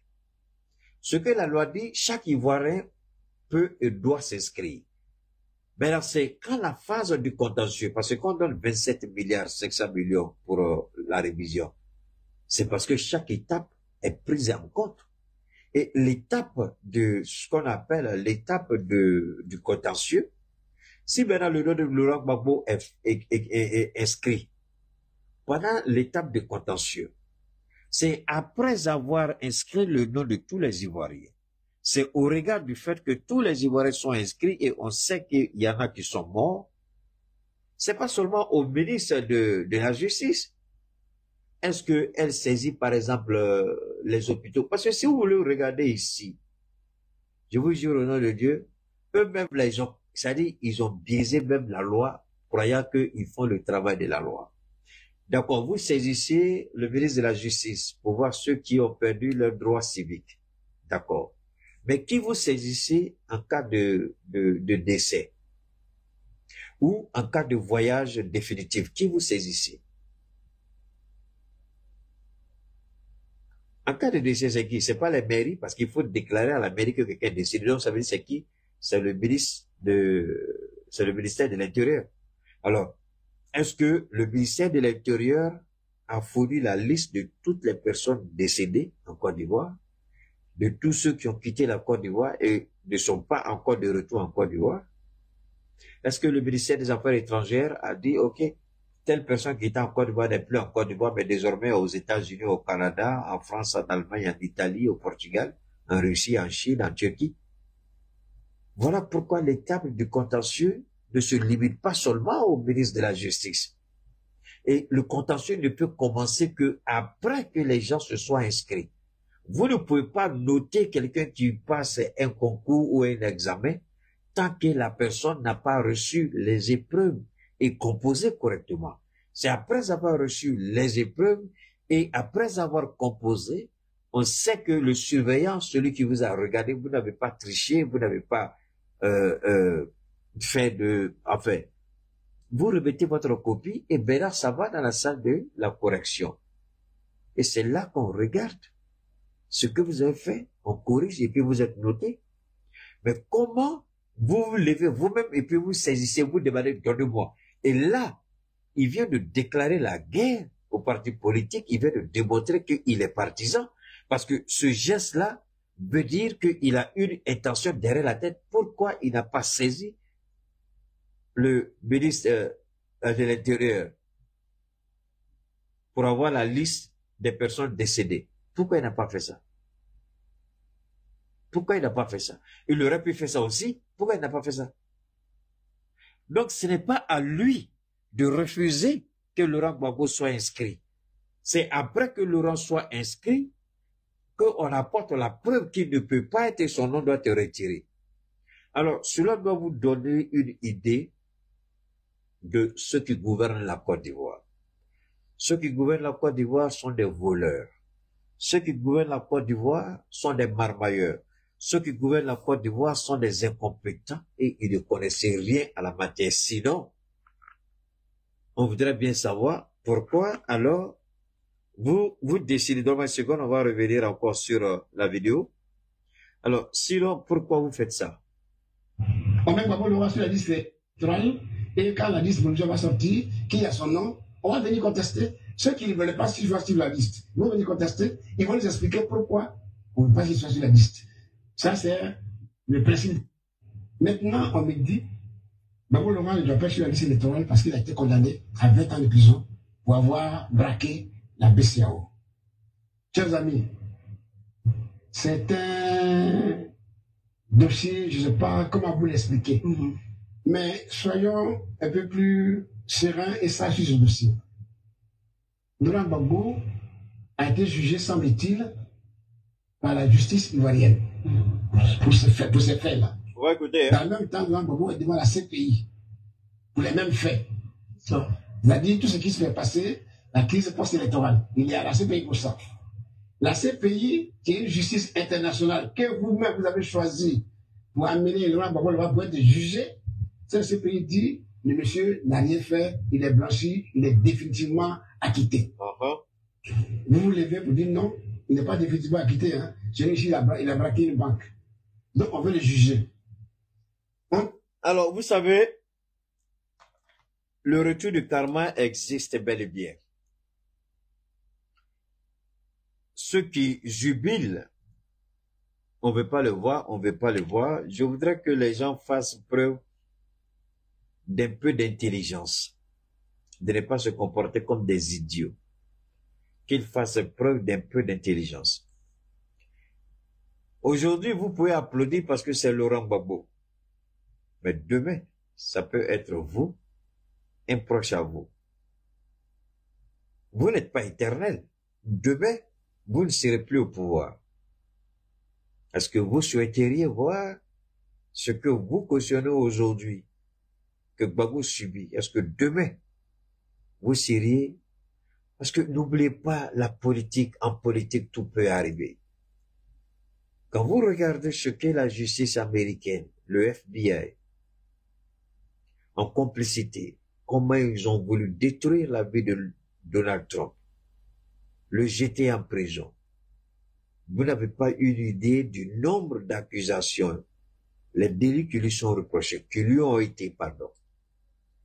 Mais il a traversé ça avec un bravo parce que c'était la volonté de Dieu qu'il soit président. C'est pourquoi je dis, la décision que Laurent Gbagbo soit sur la liste électorale ne relève pas de la compétence d'Alassane Ouattara. Tous les médias que vous connaissez se sont unis pour détruire un seul homme, ils ont échoué. Il s'appelle Donald Trump. Le puissant gouvernement, les démocrates qui étaient au pouvoir et à la Maison-Blanche et au Congrès, ils ont échoué. Ils ont instrumentalisé le FBI. Le FBI a échoué. La justice a échoué. Les procureurs dans certains États ont échoué. Il y a même un État où on avait même enlevé le nom de Donald Trump sur la liste électorale. Le procureur était allé jusqu'à demander la radiation du nom de Donald Trump. Et c'est à la dernière minute pendant la campagne que ses avocats se sont battus pour que son nom soit inscrit. Voilà ce que nous appelons, même si la justice a été instrumentalisée, eux sont montés à la Cour suprême qui a statué et qui a demandé que Donald Trump soit réinscrit sur la liste électorale de, j'oublie l'État. Mais tous ceux-là aujourd'hui qui travaillent parce que c'est Ouattara qui leur donne des ordres, parce que il faut faire plaisir à Ouattara, je pense que ce sont des mauvais élèves de l'histoire. Ce sont des gens qui sont sourds et muets face à l'histoire. L'histoire est têtue. Gbagbo ne sera pas traité à la volonté de Ouattara du fait que le même Gbagbo, pour la paix de son pays, a osé donner, il n'a pas donné la nationalité à Ouattara. Gbagbo Laurent n'a jamais donné la nationalité à Ouattara. Mais il a permis à l'étranger Ouattara d'être candidat aux élections présidentielles. Ouattara a été piégé 2 fois, je le répète. Gbagbo Laurent, je l'ai dit la dernière fois, il lui dit, si tu es candidat, la guerre finie, il dit oui. Ça, c'était la reconnaissance de Laurent Gbagbo, de Ouattara lui-même, qui reconnaissait son implication dans la rébellion. Puisque ce sont les rebelles qui se sont battus pour lui. Le Ouattara a reconnu explicitement de façon claire que s'il est inscrit sur la liste, il n'y a pas palabre. Mais voilà le président qui l'inscrit sur la liste, et lui, il vient, il dit à ce même président, je ne vais pas t'inscrire sur la liste. Je refuse. Je m'oppose. Parce que rien juridiquement ne s'oppose à ce que Gbagbo soit sur la liste. Après, on peut contester sa présence, mais juridiquement, rien n'oppose Gbagbo à être inscrit sur la liste. Juridiquement, rien ne l'oppose. Rien ne l'empêche. Parce que la Constitution est claire. Il y a la phase d'inscription. Et pendant l'inscription, la loi électorale n'a jamais dit que le président de la commission électorale indépendante peut refuser au regard de la liste. Mais cette liste-là, les Gbagbo peuvent la contester. Mais le problème, c'est quoi? Et aujourd'hui, en Côte d'Ivoire, la Cour suprême toutes les juridictions compétentes se déclarent incompétentes par rapport à Laurent Gbagbo. Et toutes les décisions de la justice internationale, Ouattara dit qu'il ne les applique pas. Vous voyez un peu le ridicule. Celui qui a tué des Ivoiriens pour être candidat. Celui qui a brûlé la Côte d'Ivoire pour être candidat. Celui qui a mutilé des Ivoiriens pour être candidat. Celui qui a détruit la Côte d'Ivoire pour être candidat. Aujourd'hui s'oppose à ce que le droit soit dit. Il n'y a pas un juge en Côte d'Ivoire assez culotté pour dire qu'il va accepter de défendre ou d'entendre, autant pour moi, d'entendre ou de recevoir la plainte de Laurent Gbagbo par rapport à son inscription sur la liste électorale. Voilà la réalité. Quand nous disons que la Côte d'Ivoire bouillonne, nous ne le disons pas parce que nous ne le disons pas parce que nous voulons qu'effectivement la Côte d'Ivoire bouillonne. Nous ne le disons pas parce que nous sommes contre. Nous ne le disons pas parce qu'on a envie. Nous le disons parce que c'est la réalité. Et cette réalité, j'ai commencé mon direct avec la présentation de deux situations. Ça fait les trois. Que les politiciens comprennent la psychologie des hommes, la sociologie des peuples. Un peu la psychanalyse, mais on met ça à côté.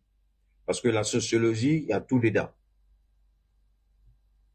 Aujourd'hui, le climat en Côte d'Ivoire n'est pas propice ni favorable à Ouattara pour engager un bras de fer avec les partis politiques.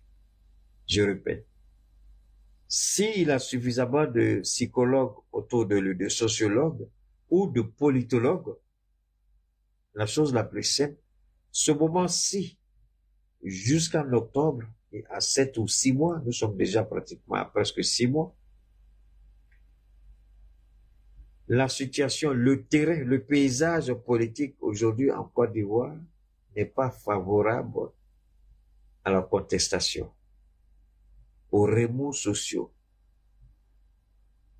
Parce que une toute petite occasion, une toute petite opportunité va mettre le feu aux poudres.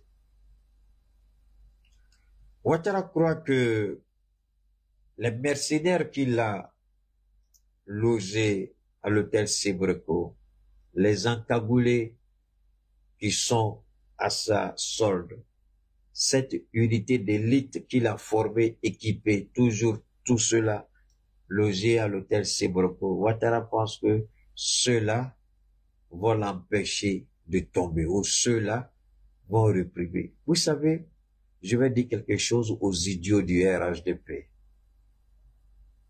Très souvent, quand le peuple se révolte, il faut faire une lecture lucide. Aujourd'hui, Ouattara qui veut un 4e mandat, l'image passerait difficile, voire impossible auprès de la communauté internationale. Voilà quelqu'un qui veut faire un 4e mandat et les Ivoiriens s'opposent. Et il est prêt à tuer son peuple parce qu'il veut un 4e mandat. Ces histoires de changement de constitution là, ça c'était le mensonge de la France d'avant, ça ne marche plus. Aujourd'hui, tout le monde est unanime, c'est un faux truc.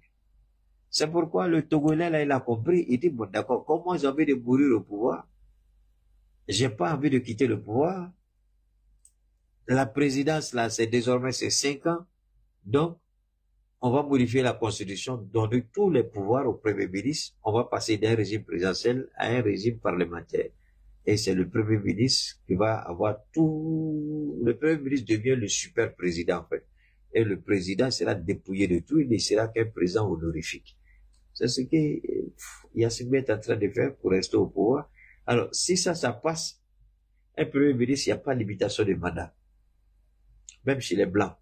Il n'y a pas de limitation de mandat. Un premier ministre, il est premier ministre, c'est à vie. Tant que vous pouvez gagner les élections, vous restez au 20 ans, 30 ans, 100 ans, ou en tout cas, tant que vous pouvez gagner les élections, vous êtes là-bas. Donc, c'est différent du cas des présidents. Alors, Ouattara aujourd'hui, la communauté internationale, cette communauté de menteurs, de corrompus, de voleurs dite internationale, verrait d'un mauvais œil l'attitude irresponsable de Ouattara. 1. Vous avez accusé le monsieur, il a été acquitté par une justice internationale. 2. Vous étiez tous les deux belligérants. Lui, il a été entendu. Toi, tu n'as pas été entendu. 3. Tu as eu un troisième mandat qui était contestable, qui reste contestable. Tu veux un quatrième mandat, les Ivoiriens s'opposent. Moi, je voudrais que les idiots du RHDP viennent nous expliquer comment ils pourront faire passer ça. Et les juges aujourd'hui qui refusent d'entendre raison, qui refusent de statuer sur la situation de Laurent Gbagbo, moi, je dis tout simplement au PPACI de ne pas s'en faire, de laisser ces juges-là à leur triste sort, de se concentrer sur la reconquête du pouvoir avec les autres partis politiques. Dès qu'ils auront acquis le pouvoir et sécurisé l'élection du président qui sera issu de l'opposition, alors qu'on demande aux juges de donner les raisons valables pourquoi, et que tous les juges, si nécessaire, tous les jeunes gens qui sont à l'université, vous commencez à les positionner. Ils vont, pendant qu'ils sont juges, ils vont terminer leurs études après, ils vont passer tous les juges là, vous les radiez tous, et tous, vous les chassez tous. Moi, je dis, tant que les juges, on commencera pas à renvoyer les juges, et puis les mettre devant la justice, au nom de Dieu, les juges vont penser que, vous savez, quand vous êtes juge, quand vous regardez le statut d'un magistrat, de surcroît un juge, vous êtes comme un petit Dieu dans votre pays. On ne peut pas vous toucher. La Constitution vous protège dans tous les sens. Ce qui fait que les gens là, ils commettent des bêtises, des erreurs, ils se disent qu'on va jamais. Et effectivement, quand les présidents viennent, les juges là, on les amène jamais devant les accusés. Les juges là, on les met jamais sur le banc des accusés. Mais moi, je pense qu'il va commencer à mettre les juges là sur les juges et les procureurs sur le banc des accusés. Qu'ils comprennent, c'est-à-dire qu'ils changent de position. De leur fauteuil confortable là, désormais, ils sont sur le banc des accusés. Qui comprennent la douleur. Je pense que quand les juges vont commencer à voir ça au nom de Dieu, on aura des justices parfaites, des justices impeccables. Parce que si on veut te prendre au milieu de ta famille, là, pour te faire subir ce que tu as fait subir aux autres de façon injuste, 2 ou 3, Allah, billah, ça va changer. Ils vont faire, le jugement sera correct. Alors, ici, la CEI est l'arme secrète du RHDP. La CEI dit, je préfère que les Ivoiriens soient tués à l'annonce de la candidature de Ouattara et au refus d'inscrire la candidature de Laurent Gbagbo Soro Guillaume. Moi, Cuba, je m'en fous, j'ai mes 27 milliards. Alors, il a 27 milliards et il refuse. Alors que les 27 milliards là sont dédiés à cet effet. C'est-à-dire la révision de la liste électorale. J'ai les 27 milliards, mais je fais aucune révision. Mais moi, je comprends pas quelque chose. Pourquoi c'est pendant l'année électorale que tu trouves que tu n'as pas le temps? Donc, il dit, pour avoir une élection juste et transparente, il dit qu'il n'a pas le temps. Pour avoir une élection juste et transparente, il dit qu'il ne peut pas le faire.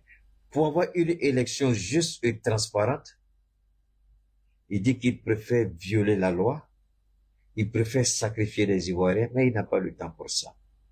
Et d'ailleurs, ce qu'il fait, c'est anticonstitutionnel, c'est violer la loi. Et moi, je voudrais que les partis politiques en Côte d'Ivoire, voilà ma proposition à tous les partis politiques, particulièrement au PPACI et à la nouvelle coalition politique CAP Côte d'Ivoire. Porter plainte contre Cuibert pour violation de son serment. Je répète, porter plainte contre Cuber, le président de la CEI, pour violation de son serment. Porter plainte contre lui pour violation de son serment. Porter plainte contre lui pour violation de la procédure du code électoral. 2 plaintes. Une première pour violation de son serment, la deuxième pour violation de la procédure du code électoral. Il a violé son serment. Il est plus impartial. Il a pris un camp et il a choisi son camp. Vous portez plainte pour ça.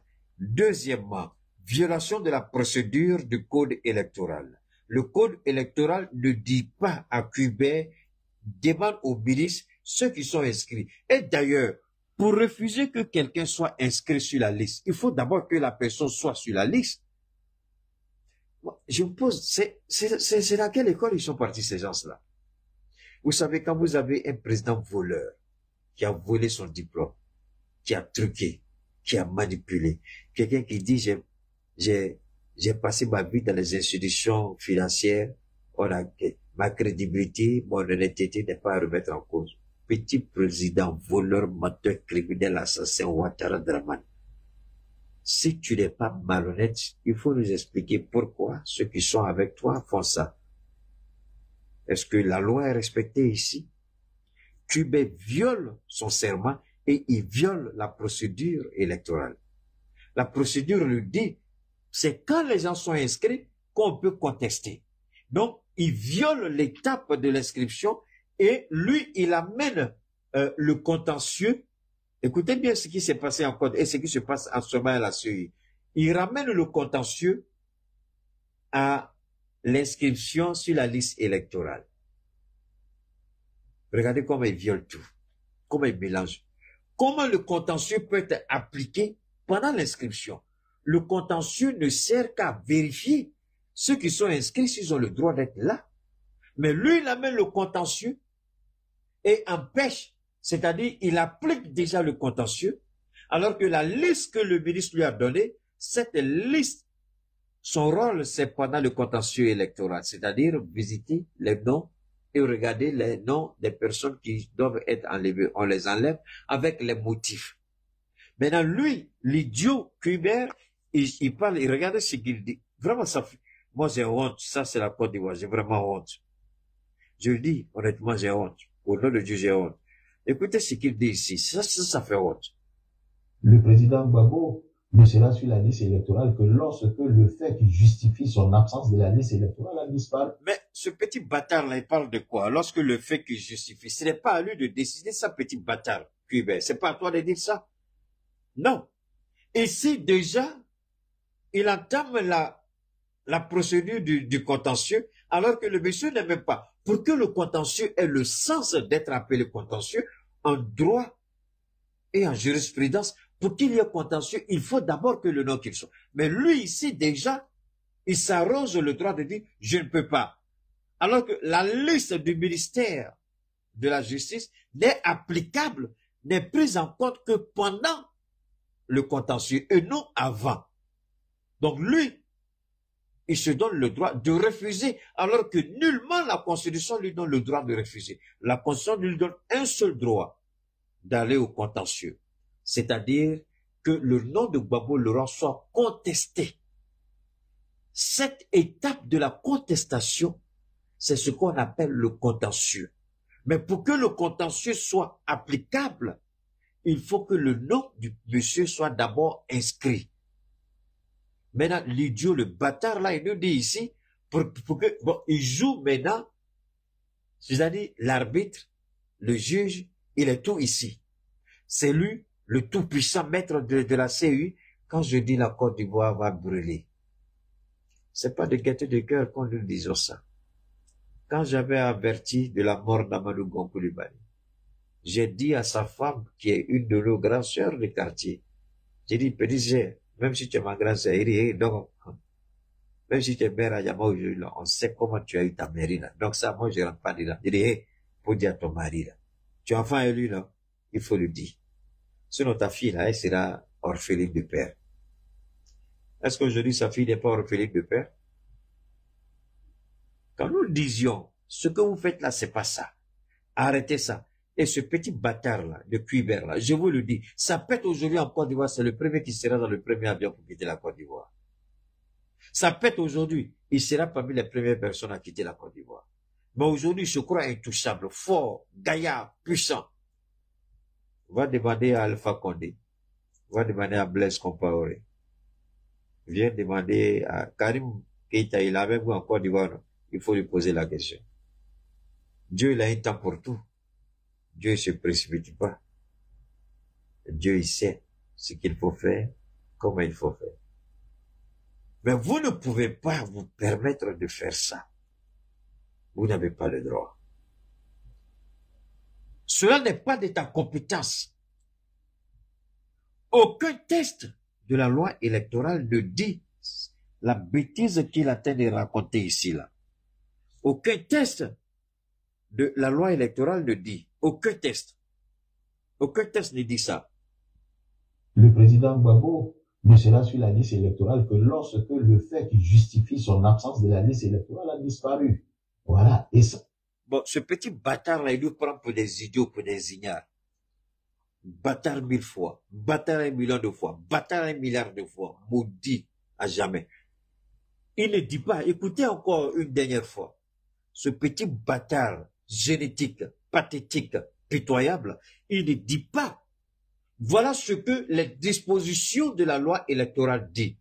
Conformément à la disposition de la loi électorale, il ne dit pas ça.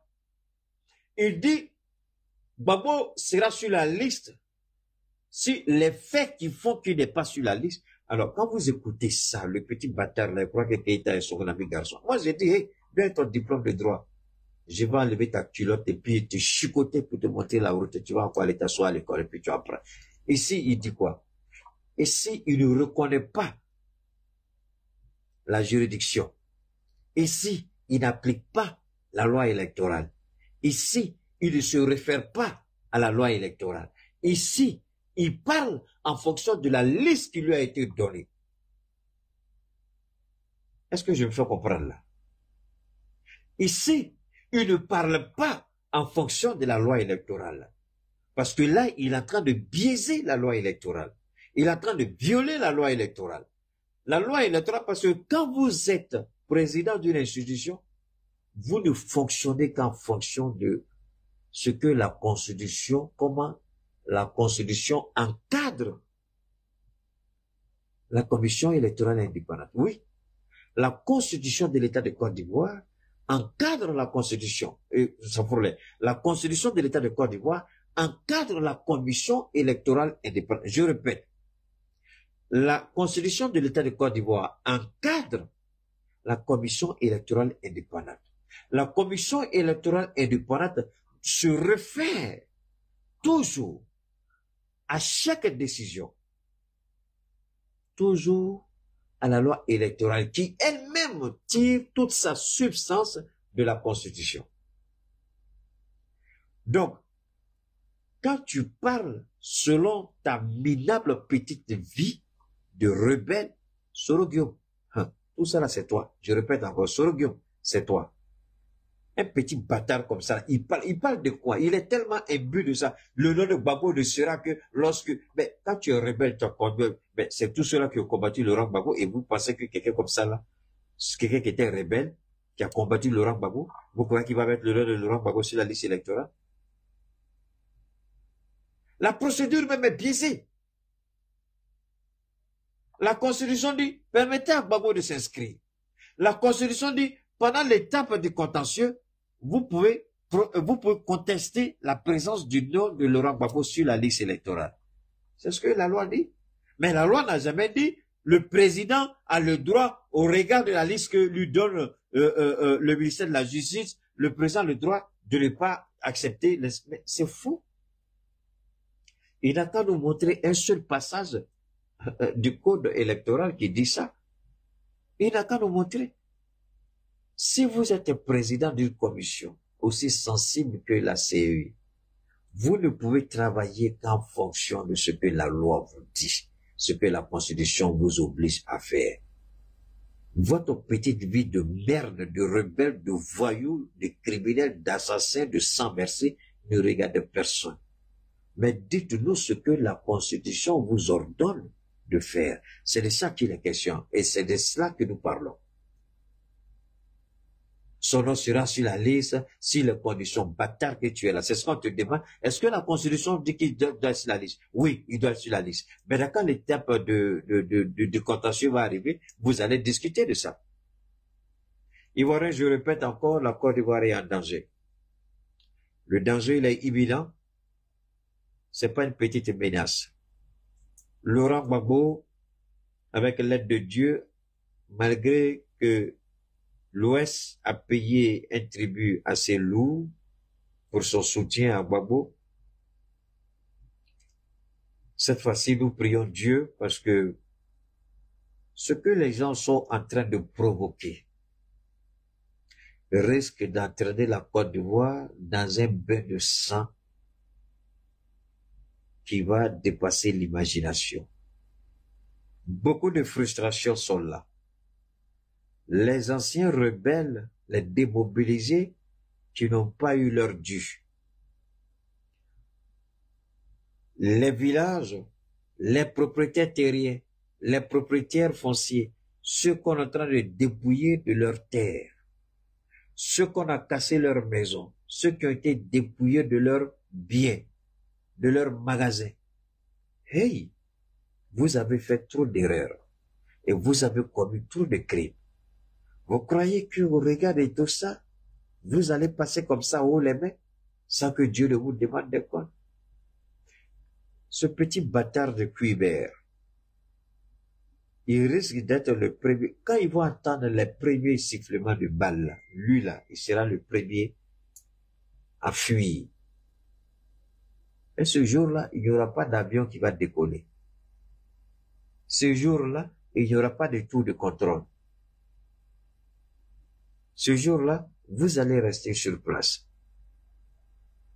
La haine que vous êtes en train de s'aimer, vous allez récolter cette haine.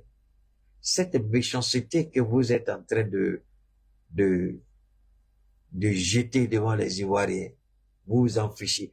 Parce que ici, recevoir 27 milliards 500 millions pour une révision, et vous refusez de faire la révision, l'argent là va où? Les 27 milliards avant les où? Disons 26 milliards. Les 27 milliards avant les où? Qu'est-ce que tu vas faire avec les 27 milliards? Tu refuses de faire, tu dis c'est trop juste. La vie est trop sacrée pour ça. La vie doit être célébrée, la vie ne doit pas être détruite. Vous êtes prêt à détruire la vie des Ivoiriens. C'est pas ton argent. Et vous prenez encore l'argent de ceux-là même qui financent le gouvernement. C'est les Ivoiriens qui ont donné les 27 milliards pour que la révision soit faite. Vous dites aux Ivoiriens, j'ai bien reçu vos 27 milliards, mais je ne ferai pas la révision. Si vous n'êtes pas content, vous sortez, on va vous massacrer, on va vous tuer. Voilà ce que vous dites aux Ivoiriens, c'est ça? C'est ce que vous dites aux Ivoiriens? On a pris vos 27 milliards, la loi finance 2025, on a bien reçu les 27 milliards, mais révision, on ne fera pas. Si vous êtes d'accord, vous n'êtes pas d'accord, on s'en fout. On fait élection comme ça. Et puis, dans le Gbagbo aussi, on ne met pas. Si vous n'êtes pas content, on va vous mater et puis on va truquer les élections. En fait, c'est ce que vous dites aux Ivoiriens. C'est pas ça? C'est pas ça? D'accord. Bravo. Que Dieu vous entende. Mais priez que Dieu ne se retourne pas contre vous. Priez que Dieu ne vous montre pas sa colère. Priez. Parce que les Ivoiriens, là, ils sont des Ivoiriens patients, actifs. Oufou, il a dit. Ils vous regardent. À un moment donné, là, les jeunes Ivoiriens vont vous dire, on n'a plus rien à perdre. On préfère mourir que de vivre dans un tel pays. Et quand on arrive à ce point de rupture, c'est terminé. Le pouvoir tombe. Bachar al-Assad a fui. Mais vous pensez que tout ce qui se passe autour de vous, vous ne retenez pas. Ouattara et son petit... Vous savez, l'homme est tellement gonflé. Le cas Macky Sall, c'est pas leur problème. Le cas Alpha Condé, c'est pas leur problème. Bachar al-Assad, c'est pas leur problème. Et D'accord, vous êtes garçon, non? Nous, on vous regarde. Nous, on vous suit. On verra ce que cela va donner.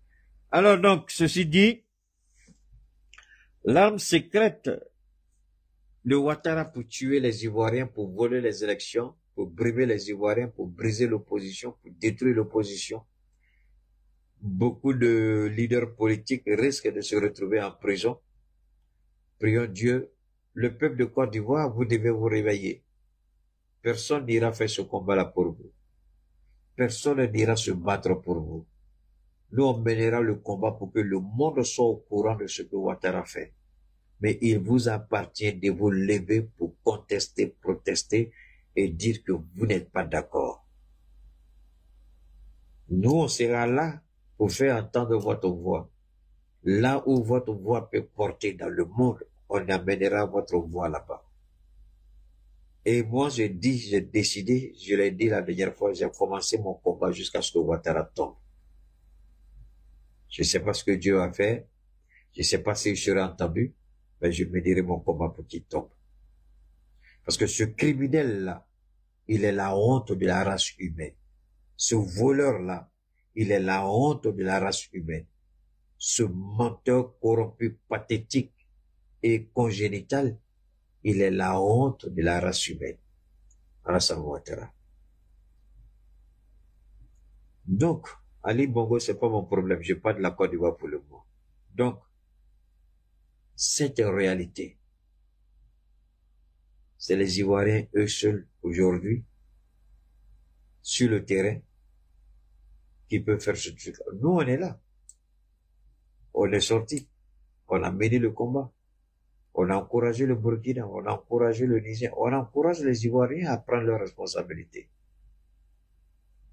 Alassane Ouattara était maudit. Il faut qu'il quitte le pouvoir. Et il appartient aux Ivoiriens de faire entendre leur voix. Et les Ivoiriens peuvent faire entendre leur voix. La CEI est devenue l'instrument de Ouattara. La CEI est devenue l'instrument de Ouattara, l'arme de Ouattara. On ne peut pas accepter ça. On ne peut pas continuer de regarder ça. Cette CEI-là, il faut la démanteler. Les Ivoiriens doivent commencer. Parce que si vous vous laissez habiter par la peur, malgré tout le combat que nous allons mener, malgré tout le combat de l'opposition en Côte d'Ivoire, si vous ne... Rappelez-vous très bien, en 2020, pendant que les gens vous disaient de sortir, je vous ai dit ne sortez pas parce que vous n'êtes pas organisé. Que quelqu'un vienne prouver ici que j'ai menti. En 2020, j'ai dit aux Ivoiriens, si vous ne pouvez pas sortir par milliers, par centaines de milliers, par dizaines de milliers, ne sortez pas. Si vous sortez, ils vont vous dépêcher. Si vous sortez, ils vont vous tuer. Est-ce que ce n'a pas été ce qui a été fait en 2020? Je m'étais opposé. J'ai dit ne faites pas ça. Parce que vous n'êtes pas pour le moment soudés. Vous ne travaillez pas en synergie. Vous voulez faire les organisations. J'ai dit ne faites pas ça. Ne faites pas ça. En 2020, j'avais prévenu. Ceux qui vous ont de sortir là, je vais voir leur tête. Il y a beaucoup que je connais. Il y a beaucoup que je connais.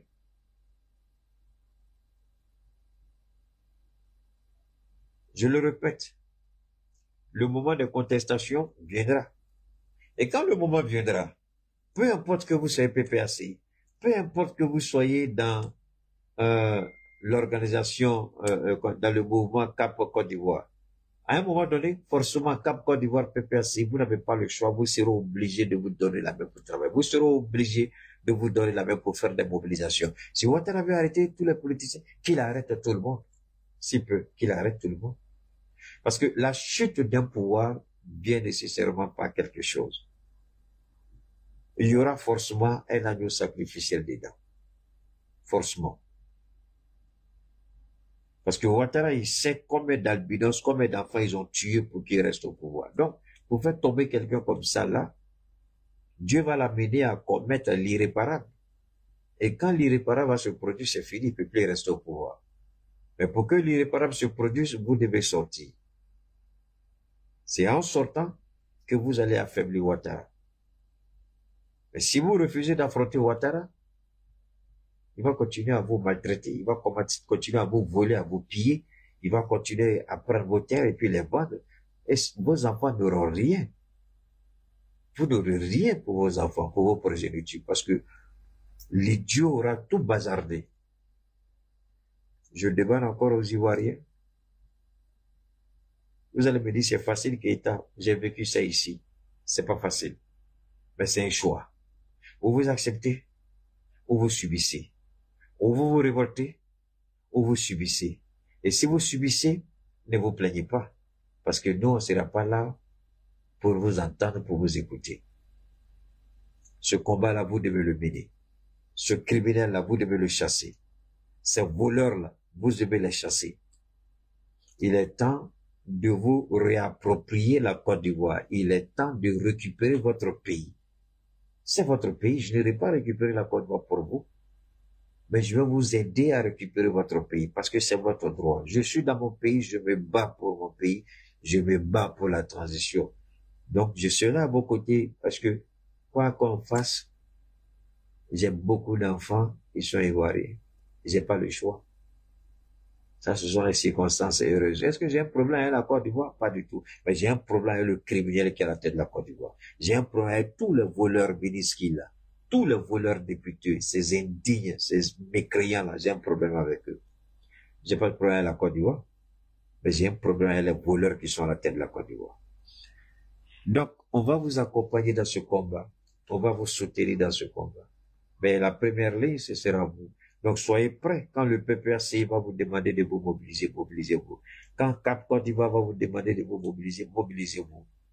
Donc, mon message à Tidjane Thiam, tu ne pourras pas asseoir, en tout cas, t'asseoir dans le fauteuil présidentiel si tu ne mouilles pas les maillots. Et Ouattara est prêt à te pousser jusqu'au bout, pour voir jusqu'où tu es prêt à aller.